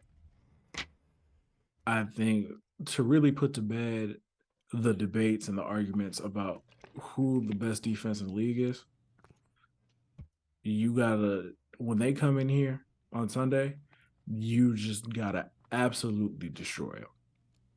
And destroy that offensive line, destroy Kenny Pickett, relentless pressure, which they've gotten on pretty much every single quarterback they've played so far this season. You do that, I think it ends all the conversation about the best defense in the league. It will clearly be the Cleveland Browns. And they're the kind of team, this is the kind of attitude, and maybe it's Jim Schwartz, and who knows. I feel like they relish the opportunity and the challenge to go out and establish themselves as not just the best defense in the league, but one of the most dominant defenses that we've seen in recent memory. Yep, and I think the defensive tackles are playing much better than they were last time as well. So, yeah, I think this is an opportunity for them to have another dominating performance. And again, we look at that home schedule for the Cleveland Browns, and you just see opportunity after opportunity for them to put together some crazy home splits, right? You know, Pittsburgh, Jacksonville, which again, Jacksonville's not going to be a scrub team, but they do have the potential to play like one every other week. The Chicago Bears and the New York Jets, I mean, none of those offenses are top of the league right now consistently. So it's going to be an interesting stretch here for the Browns. Let's preview Ravens Bengals here. We kind of touched on this. There is a lot on the line this week for both teams. Like, not just a lot on the line when it comes to your standings and when it comes to like where you can stand in the playoffs or division, because I don't know how much that matters right now in November. It's a lot of pride on the line because both of these teams just took, I'll put it like this. They both took losses that result in people not doing press availability after the game. You know, those kind of losses, right? You know, when you take one of those, like you take a normal loss, everybody's available. We got to be better next week. You take a loss, it's like Jamar Chase was not available for the media. You take one of those losses. Oh, man. They took to like, I don't think Tyler Boyd spoke to the media after that game. And I'm pretty sure that Roquan Smith was not available for comment after that Ravens game.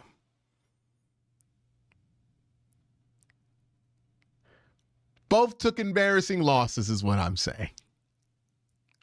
Now, it's a home game on a Thursday night. They usually favors the home team. But in your opinion, Cole, who needs this more? The Baltimore Ravens or the Cincinnati Bengals? Easily the Bengals. 100% the Bengals. Let's be clear about what's going on here if you're the Cincinnati Bengals. If you lose this game, and I don't like speaking in absolutes because it's a long season and anything can happen. You never know what can happen in the NFL. But if they lose this game, there is a very, very, very strong chance they're not going to be able to make the playoffs because of how all the other teams in the division are playing. So let's look at it like this. The Browns are 6-3. The Steelers are 6-3. One of them is going to be 7-3 after next week. The other one's going to be 6-4. The Baltimore Ravens are what, 7-3 right now? The Ravens are 7-3. 7-3. If they win, they get to 8-3. You're going to be 5-5. And because you finished in first place last season, you still have the most difficult schedule of any of those teams going forward. if you drop this game, the chances of you beating any of those teams, like the chances of them overtaking any of those other teams in the standings, is not good. It's really not, especially if the Browns win because they have the easiest schedule of all the other teams going forward. This is a must-win game for the Cincinnati Bengals. If they lose to the Baltimore Ravens, they're probably not even going to make the playoffs. Now, I would say this too. Both teams have really tough schedules for the rest of the year. They play each other. Baltimore goes at the Chargers, which that will be a fascinating game because it's on national TV, QnCOLB, and both of these teams have shown an ability to blow leads in the fourth quarter.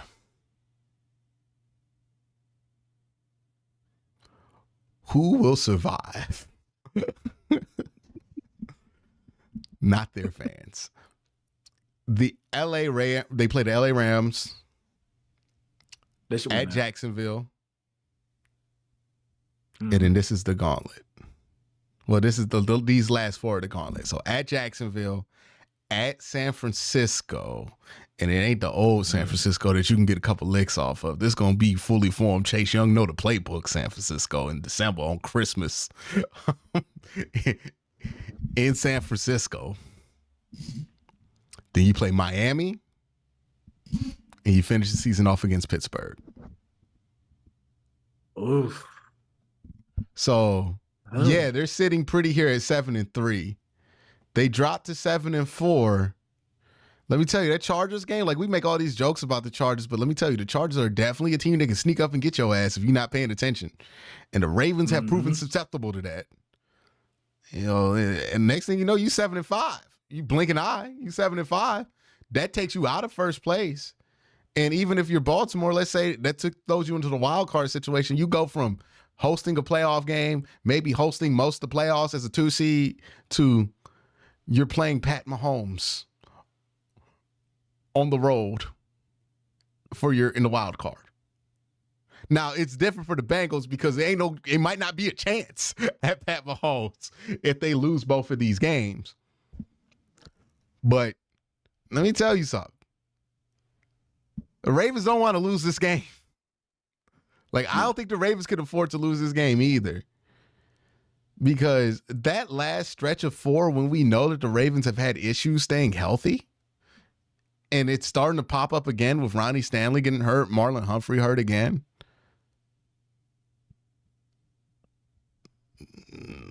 Both these teams can't afford to lose this.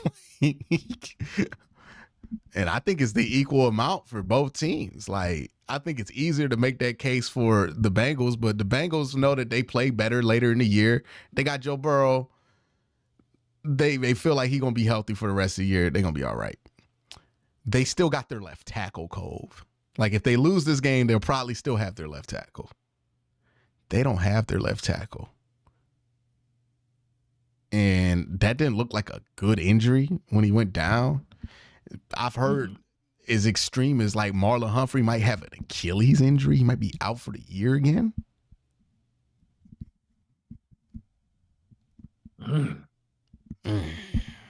Next thing you know, you relying on Odell Beckham late in the season. That's not good. Not at this age. He just had a touchdown. He just had a touchdown against us. Oh, he had it on Mike Ford. He did. We've seen Mike Ford in camp. Look, man, Browns fans know whenever we saw a highlight come out the team account, unfortunately, 28 was in coverage. And that was Elijah Moore and Donovan Peoples-Jones. Hey, man, good on him, bro. Like, get everything you can, Mike Ford. Get everything you can. Great interception. Hey, I'll take it.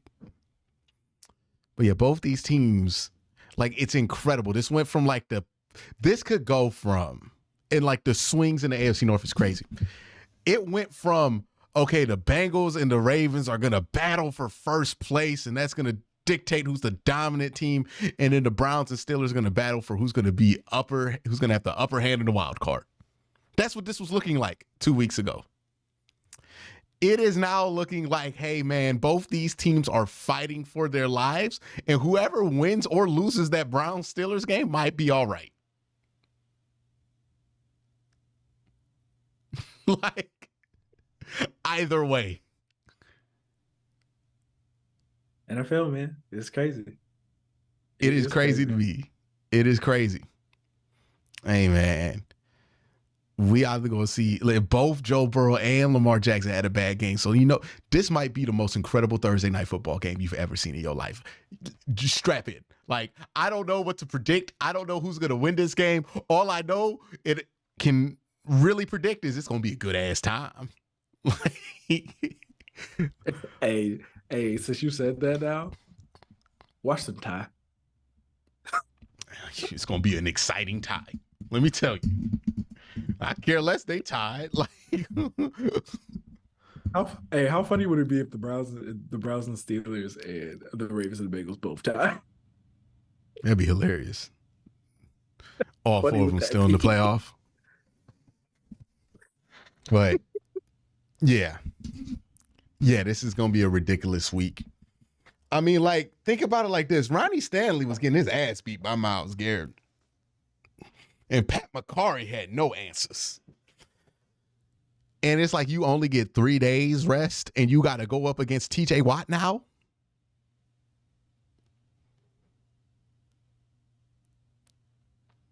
Hey, man, maybe it might be one of those things where, like, hey, TJ Watt feels a lot easier to block because you had to block Myles last week.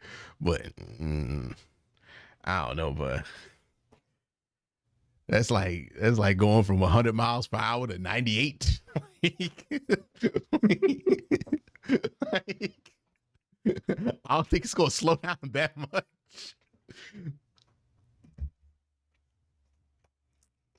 Yeah, it's tough. It's tough.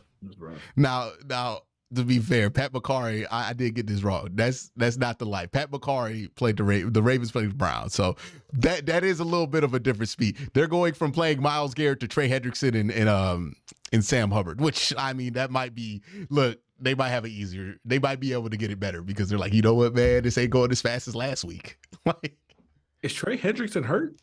He is hurt. I feel like he got hurt. He is hurt. So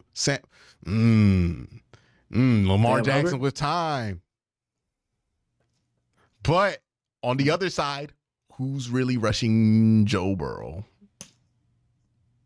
With Jadeveon Clowney? We saw how much time Deshaun had. Yeah, but we saw how much time Deshaun had most of the time. Deshaun was out there patting. Like, multiple times. Be fair.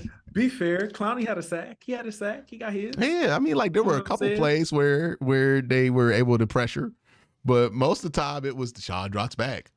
Boy, he has time. And then he had time to set up and throw. Like, they weren't getting pressure. And the Browns offensive line, I don't know if they're that much better or if they're even better than the Cincinnati Bengals right now, given that both their tackles are hurt. Offensive shootout, I'm going for it. This is going to be an offensive masterpiece. And if it's an offensive shootout, I got the Bengals. I got the Ravens, man. Hey, man, look, if you a Raven fan, here's what you don't want. This to come down to Roquan Smith. Full circle. Full circle.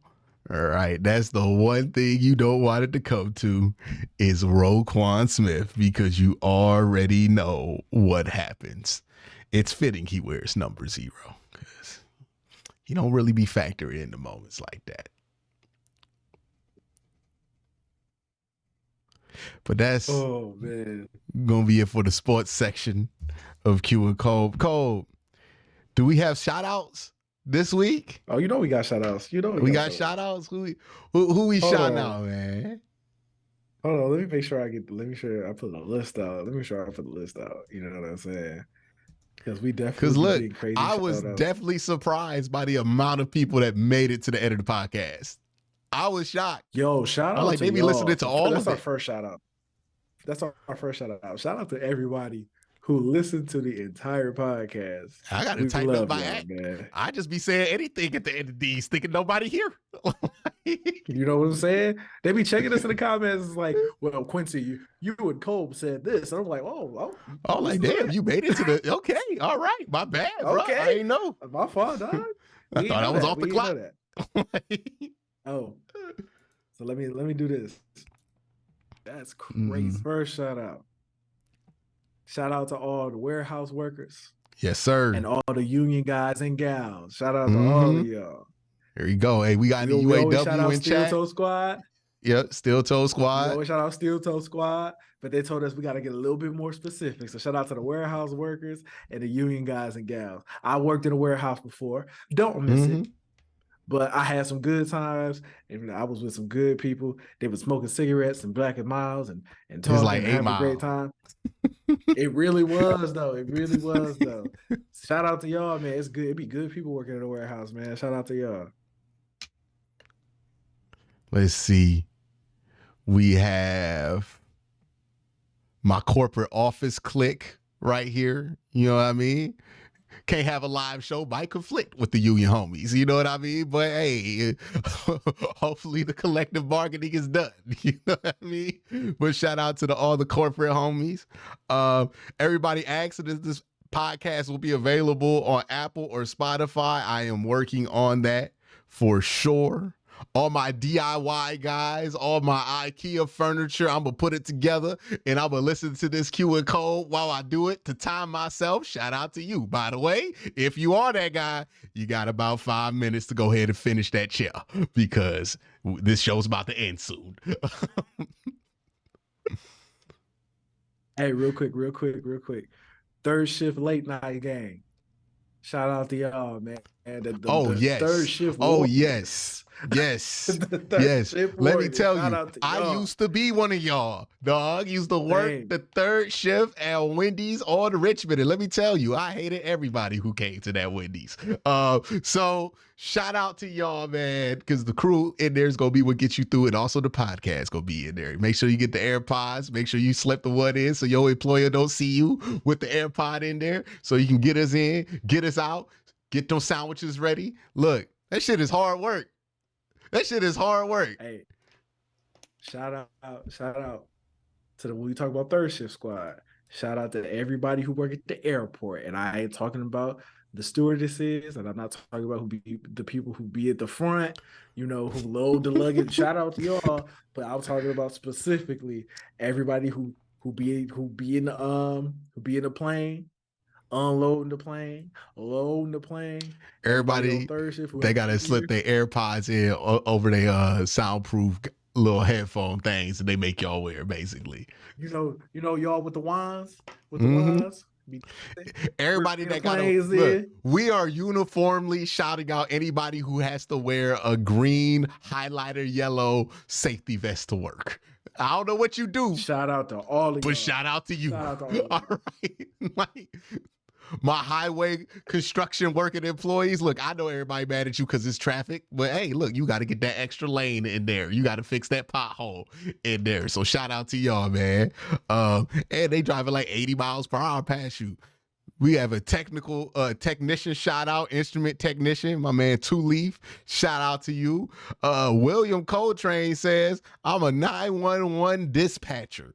Always fortunate to finish the whole show. I hope you are in a safe area to which you are dispatching these calls, because there are some areas I am familiar with in which you would have no time to listen to a podcast. Hey, shout out all the EMS. Shout out all the EMS homies, man. Shout out all the EMS homies, bro. We love you. I always wonder, what is it like to be an EMS employee in a city where like you don't really need that many EMS employees? Like, it's like not that many emergencies. Like you always hear like, oh, Chicago fire, right? Chicago MD. Like these places where they need a lot of doctors and a lot of EMS. I want to know what it's like to be EMS in like Stark County, Ohio. You know what I mean? Like it's like 4 people there. Hey, shout out to all the EMS people who don't got to work too hard. We love you. Hey, shout out to all my EMS people. Hey, look. There are some places you work in which you never know the people that you work on. And then there are some people where even if you work in something as erratic as EMS, you know the name of every person you get called to, because it ain't always an emergency call that you get called to. You like, hey man, Miss Johnson needs somebody to help walk into the grocery store or something like that. Like, that still happens. It still happens. Shout out to y'all, man. Look, people don't be understanding that. Shout out to everybody that served. It is Veterans Day. Shout out to all of y'all. Shout out to the veterans. Let's see. Day shift, night class group. Oh. You trying to make your family great? You. Look. See, that kind of struggle is the type of struggle to make a football player loyal to his parents for the whole life. For their whole life. Where it's like, let me tell you. You ever hear about Lamar Jackson's mom? No, she ain't what people think, man. She ain't what people think, dog. Lamar Jackson's mom was night school, work school. Like, there's a reason why she trusts her to negotiate that contract, and then got the contract he wanted and went on Twitter and was like, y'all see, I got what I wanted. Stop talking about my mama like that. His mama ain't no joke. Yeah. Shout out to the moms, man. Shout out to the moms. If you listening, I don't know why you'd be listening, but if you are listening, shout out to the moms. Hey, moms like football too. Hey, look, you ever go to a high school football game or a college football game? All you see and somebody got their son on the team. Look, mama know what coach need to be fired. Dad always want to fire the coach. Mama be like, I don't know, he might be good for our boy, but when mama out, hey, bro, count your days. Count your days. Hey, I hope Roquan Smith mom not listening. Now, Roquan Smith mom be like, well, he do need to play better in the fourth quarter. He ain't telling no lies about that. Now, he could be more respectful how he gets to the point. But yeah, you do need to be a factor in them last two drives. Come on, Roquan mama ain't gonna lie to him. I hope not. I hope not. Hey, man. Shout out the nurses. Shout out all the nurses. All the nurses. Shout out to our select gamers. Select gamers. Well, some gamers, my bad. Select anime watchers. You know what I mean? Shout out to y'all. Shout out to the anime community, man. I be watching anime all the time. Shout out to y'all. Yeah, shout out to select members of the anime community. Select members. I forgot of the anime. We gotta specify. We definitely gotta specify select members of the anime community. Yo, I've been to them conventions before. My sister in the anime. Like, huh? You been to how was your experience at the convention? It was a MomoCon in Atlanta. It was different. I was like, oh wow, I've never been to nothing like that. But you know, she had a good time, so I had a good time. It was some stuff there. I was like, okay, well, this is just like, it was pretty black because it was Atlanta, so I just like enjoyed those elements of it. And they had Switch games there, so that was pretty fun. Played Fruit Ninja. I did the normal people stuff. Like, I didn't try to do like I don't watch them animes, dog. Like, I just don't watch them. I can't get into them. I'm sorry. I can't watch them. I only know about the basic shit. I ain't watching the basic shit. Like, I'm not watching 28 seasons of One Piece. I ain't watching Naruto. I'm not doing it. That's not the One Piece thing. The One Piece grind is a real grind. Hunter x Hunter or whatever. I'm not doing that. I'm not watching. Hunter was great. My Hero Academia. I'm not watching That is a great segue to the question I wanted to ask people in the comments for the anime crew or people who just watch anime. We not about to have an anime comment section. No. Give Quincy some recommendations. Don't waste your time. Don't have no 911 dispatcher out here trying to find out what anime to recommend me. Don't do that. You gonna get somebody killed, Colb, out here trying to get me to watch anime. I ain't say do it while you driving. That's not what I said. Got an EMS worker try to revive somebody like, oh yeah, Quincy should watch. What's another anime out there? Bleach. Yeah, that's the one with the sword. Right? That's the one with the sword. There's a basketball one. Man, you don't even watch the I ain't sports watching. ones. No. I watch sports. I don't like sports movies. That's another one. I don't like sports movies. What's wrong with you, bro? I like sports movies. I don't. No, because I see, look, it's all about, I don't want to be put in a position where I have to be that person, because I watch a sports movie and in my head, I can't get past, that is definitely some bullshit. Like, that's definitely not how that's going to go. Because I'm the Wait, do one you that hate has Coach to, Carter? huh? Do you hate Coach? Do you hate Coach Carter? No, I like Coach Carter, but I haven't watched Coach Carter since I've been like a kid. But I like Coach Carter. No, this is a dude I know who's a coach who's like, Coach Carter is the absolute worst sports movie ever Here's created of why all I time. don't like. Yeah, we'll edit on this. Here's why I don't like sports movies. I'll leave it at this. I don't like sports movies because the things that people see in sports movies, people think that's how coaches should be in real life, or that's what coaching is. So then people come into my comment section and tell me that certain coaches are terrible because they're not like the coach from Coach Carter. And I have to spend a disproportionate amount of my day explaining that that's not how you want that to actually work. Because the coaches in movies be full of platitudes, goofy shit, and nonsense. And be like, oh yeah, you know how we're gonna get you better at jump shots? Gonna have you do 10,000 push-ups and throw bricks. That's gonna fuck up your jump shot. That's not gonna make your jump shot. Like, it's stuff like that you see in movies that people are like, yeah, that's good. That's good coaching. That's good coaching. Like, our obsession with sports movies is exactly why it's so easy for NFL teams to get scammed with these scam coaches. You know what, Bill? You know what, bro? I'm not gonna lie. I think that's fair. I agree with you. Yeah. Look, it only bugs me because I have to deal with it in my day-to-day life because it's my job to interact with everybody else. If it wasn't, I would like sports movies. But I see something that I can't help but think of the consequence of portraying such a profession in such a careless and inaccurate way. I'm like, it's like when somebody who worked for the CDC sees a pandemic movie and they butt cheeks get real tight because they're like, oh boy, here comes the misinformation. Like, I can't even enjoy it. You know what? You know what that means, though? You know what that means? Since you're not watching those sports movies, you got plenty of time to watch anime. So give Quincy your top 3 animes that he needs to watch so we can get him on the wave. You can't miss out on the wave, man. You can't miss out on the wave. You saw all them black people at that anime convention. That should let you know. You're missing out, man. We have a good time over here watching all this anime. I'm good, dog. I'm good. I am fine. And this was the moment where I actually started to consider trading code for EDP. You like what? Because I like anime. He probably like anime too. He probably like some other stuff he ain't supposed to like. Nah, yeah. He fits the description. It's so nasty. I'm not saying all anime fans are EDP, by the way. Let me clarify that. I'm just saying if he told me he liked anime, nobody would be surprised now, would they?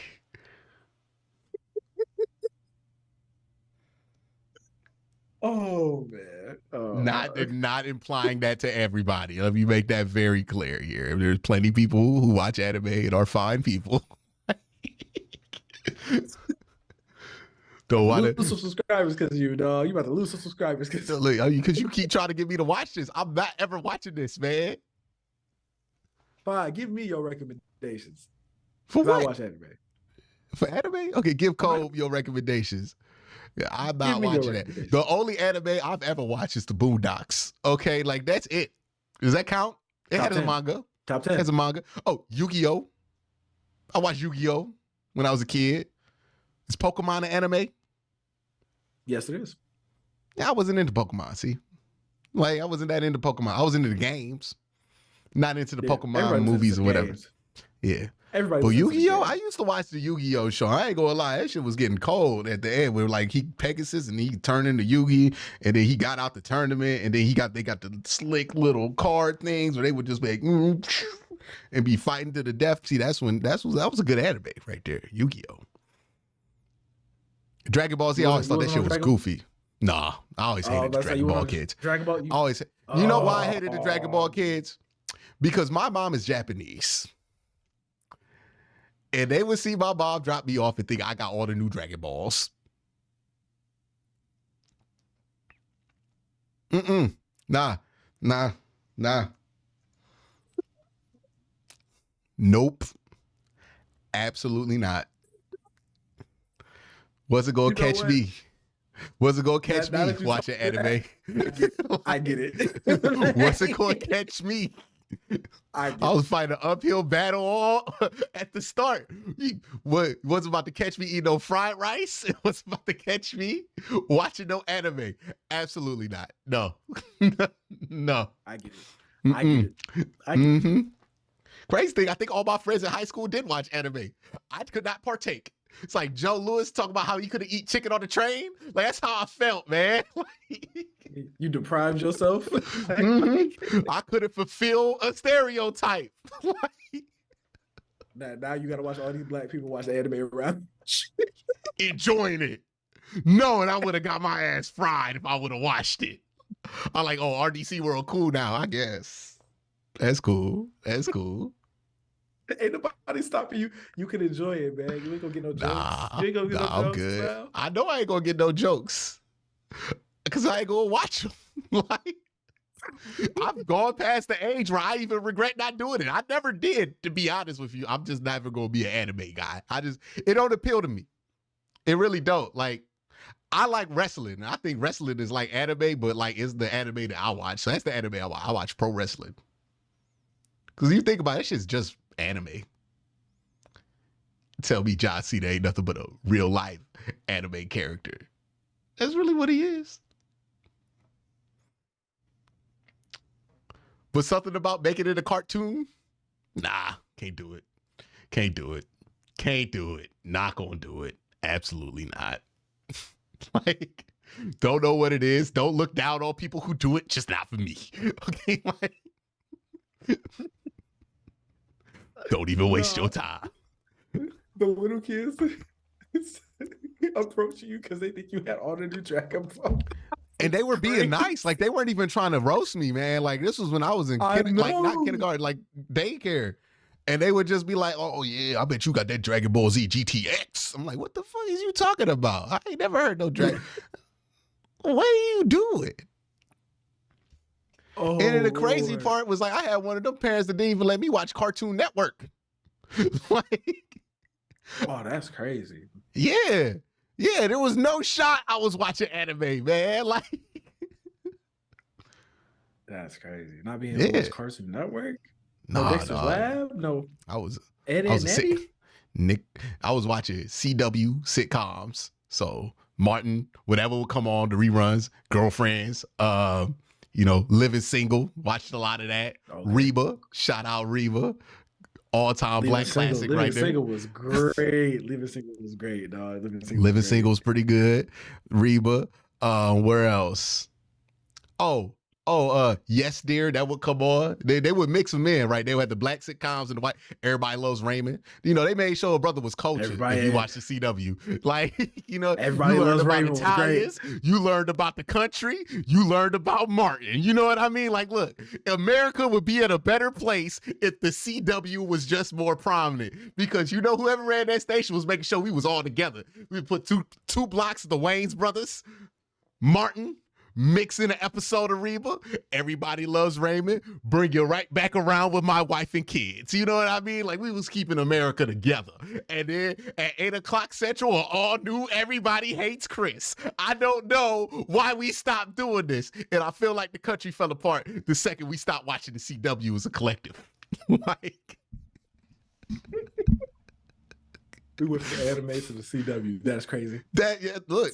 That's my childhood. I was watching nothing but CW sitcoms. Like, I had cable growing up. Like, I have cable or internet. And I'm not old. Like, that's why I had it. You know what? That kept America together, the CW. So shout out to the CW, man. Really don't know what they did for this country. It's Veterans Day. We got to salute the CW too, because let me tell you something. They kept this country together during some rough times. Okay? You was hearing some crazy stuff in 2008, but you know what? They kept us together because they did not separate them blocks of Reba and Everybody Loves Raymond. and yes, there. No, they made sure that you had to stick through it and see the other side. like, Oh my God. they gave you all of America on the CW, man. I miss the CW. Now they be having terrible superhero shows. I'm like, nah, man, whatever happened to the channel that kept this country together?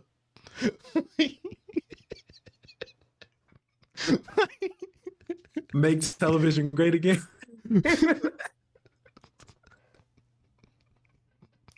The CW was real, man. Shout out to all my CW stands in chat, man. Look.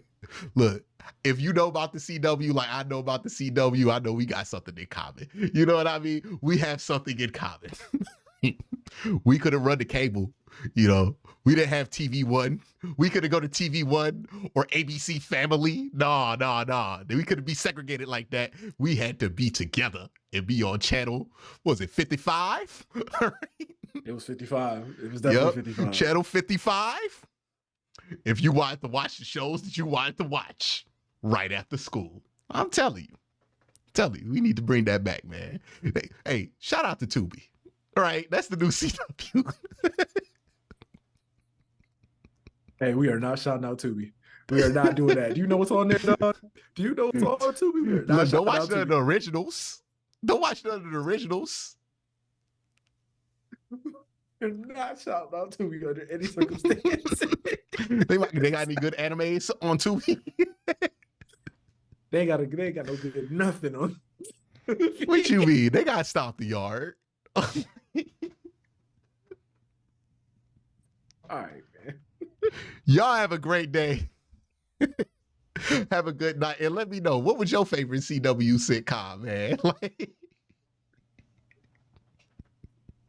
Chat gonna be full of CW sitcoms and anime recommendations. That's what I'm chat gonna be. Look, it's gonna be a wide swath of recommendations for the CW network too. That's what I'm telling you, man.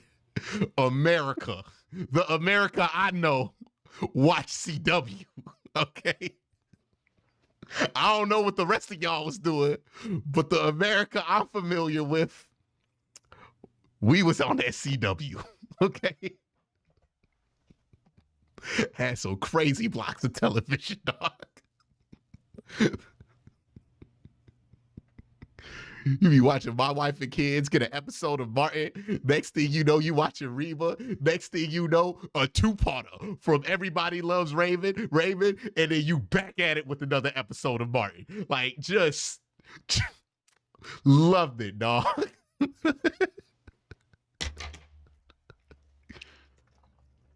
Had a brother culture. But y'all have a great day. Hopefully nothing I said in this 3-hour podcast gets me clipped and canceled in the near future. Y'all have a great day. Have an even better night. Cole, anything to say before we peace out? Hey, man, just want to let y'all know we love y'all. We love y'all on Twitter. We love y'all in the comments. We love everything y'all got to say about the podcast. Be honest with us, man. Tell us if you love it. Tell us if you hate it. Tell us what we need to work on so we can make it more entertaining for you. But we appreciate y'all's support, and we're going to see y'all next week. And there's no bigger honor in the world than being chosen as what you choose to listen to get you through a couple hours at work. It's truly an honor. Appreciate all y'all out there choosing to listen to us, especially if y'all got to the CW rant. That's the comment. If you got to the CW rant, let me know. Let me know what your CW sitcom was. Y'all have a great day. Have an even better night. Peace.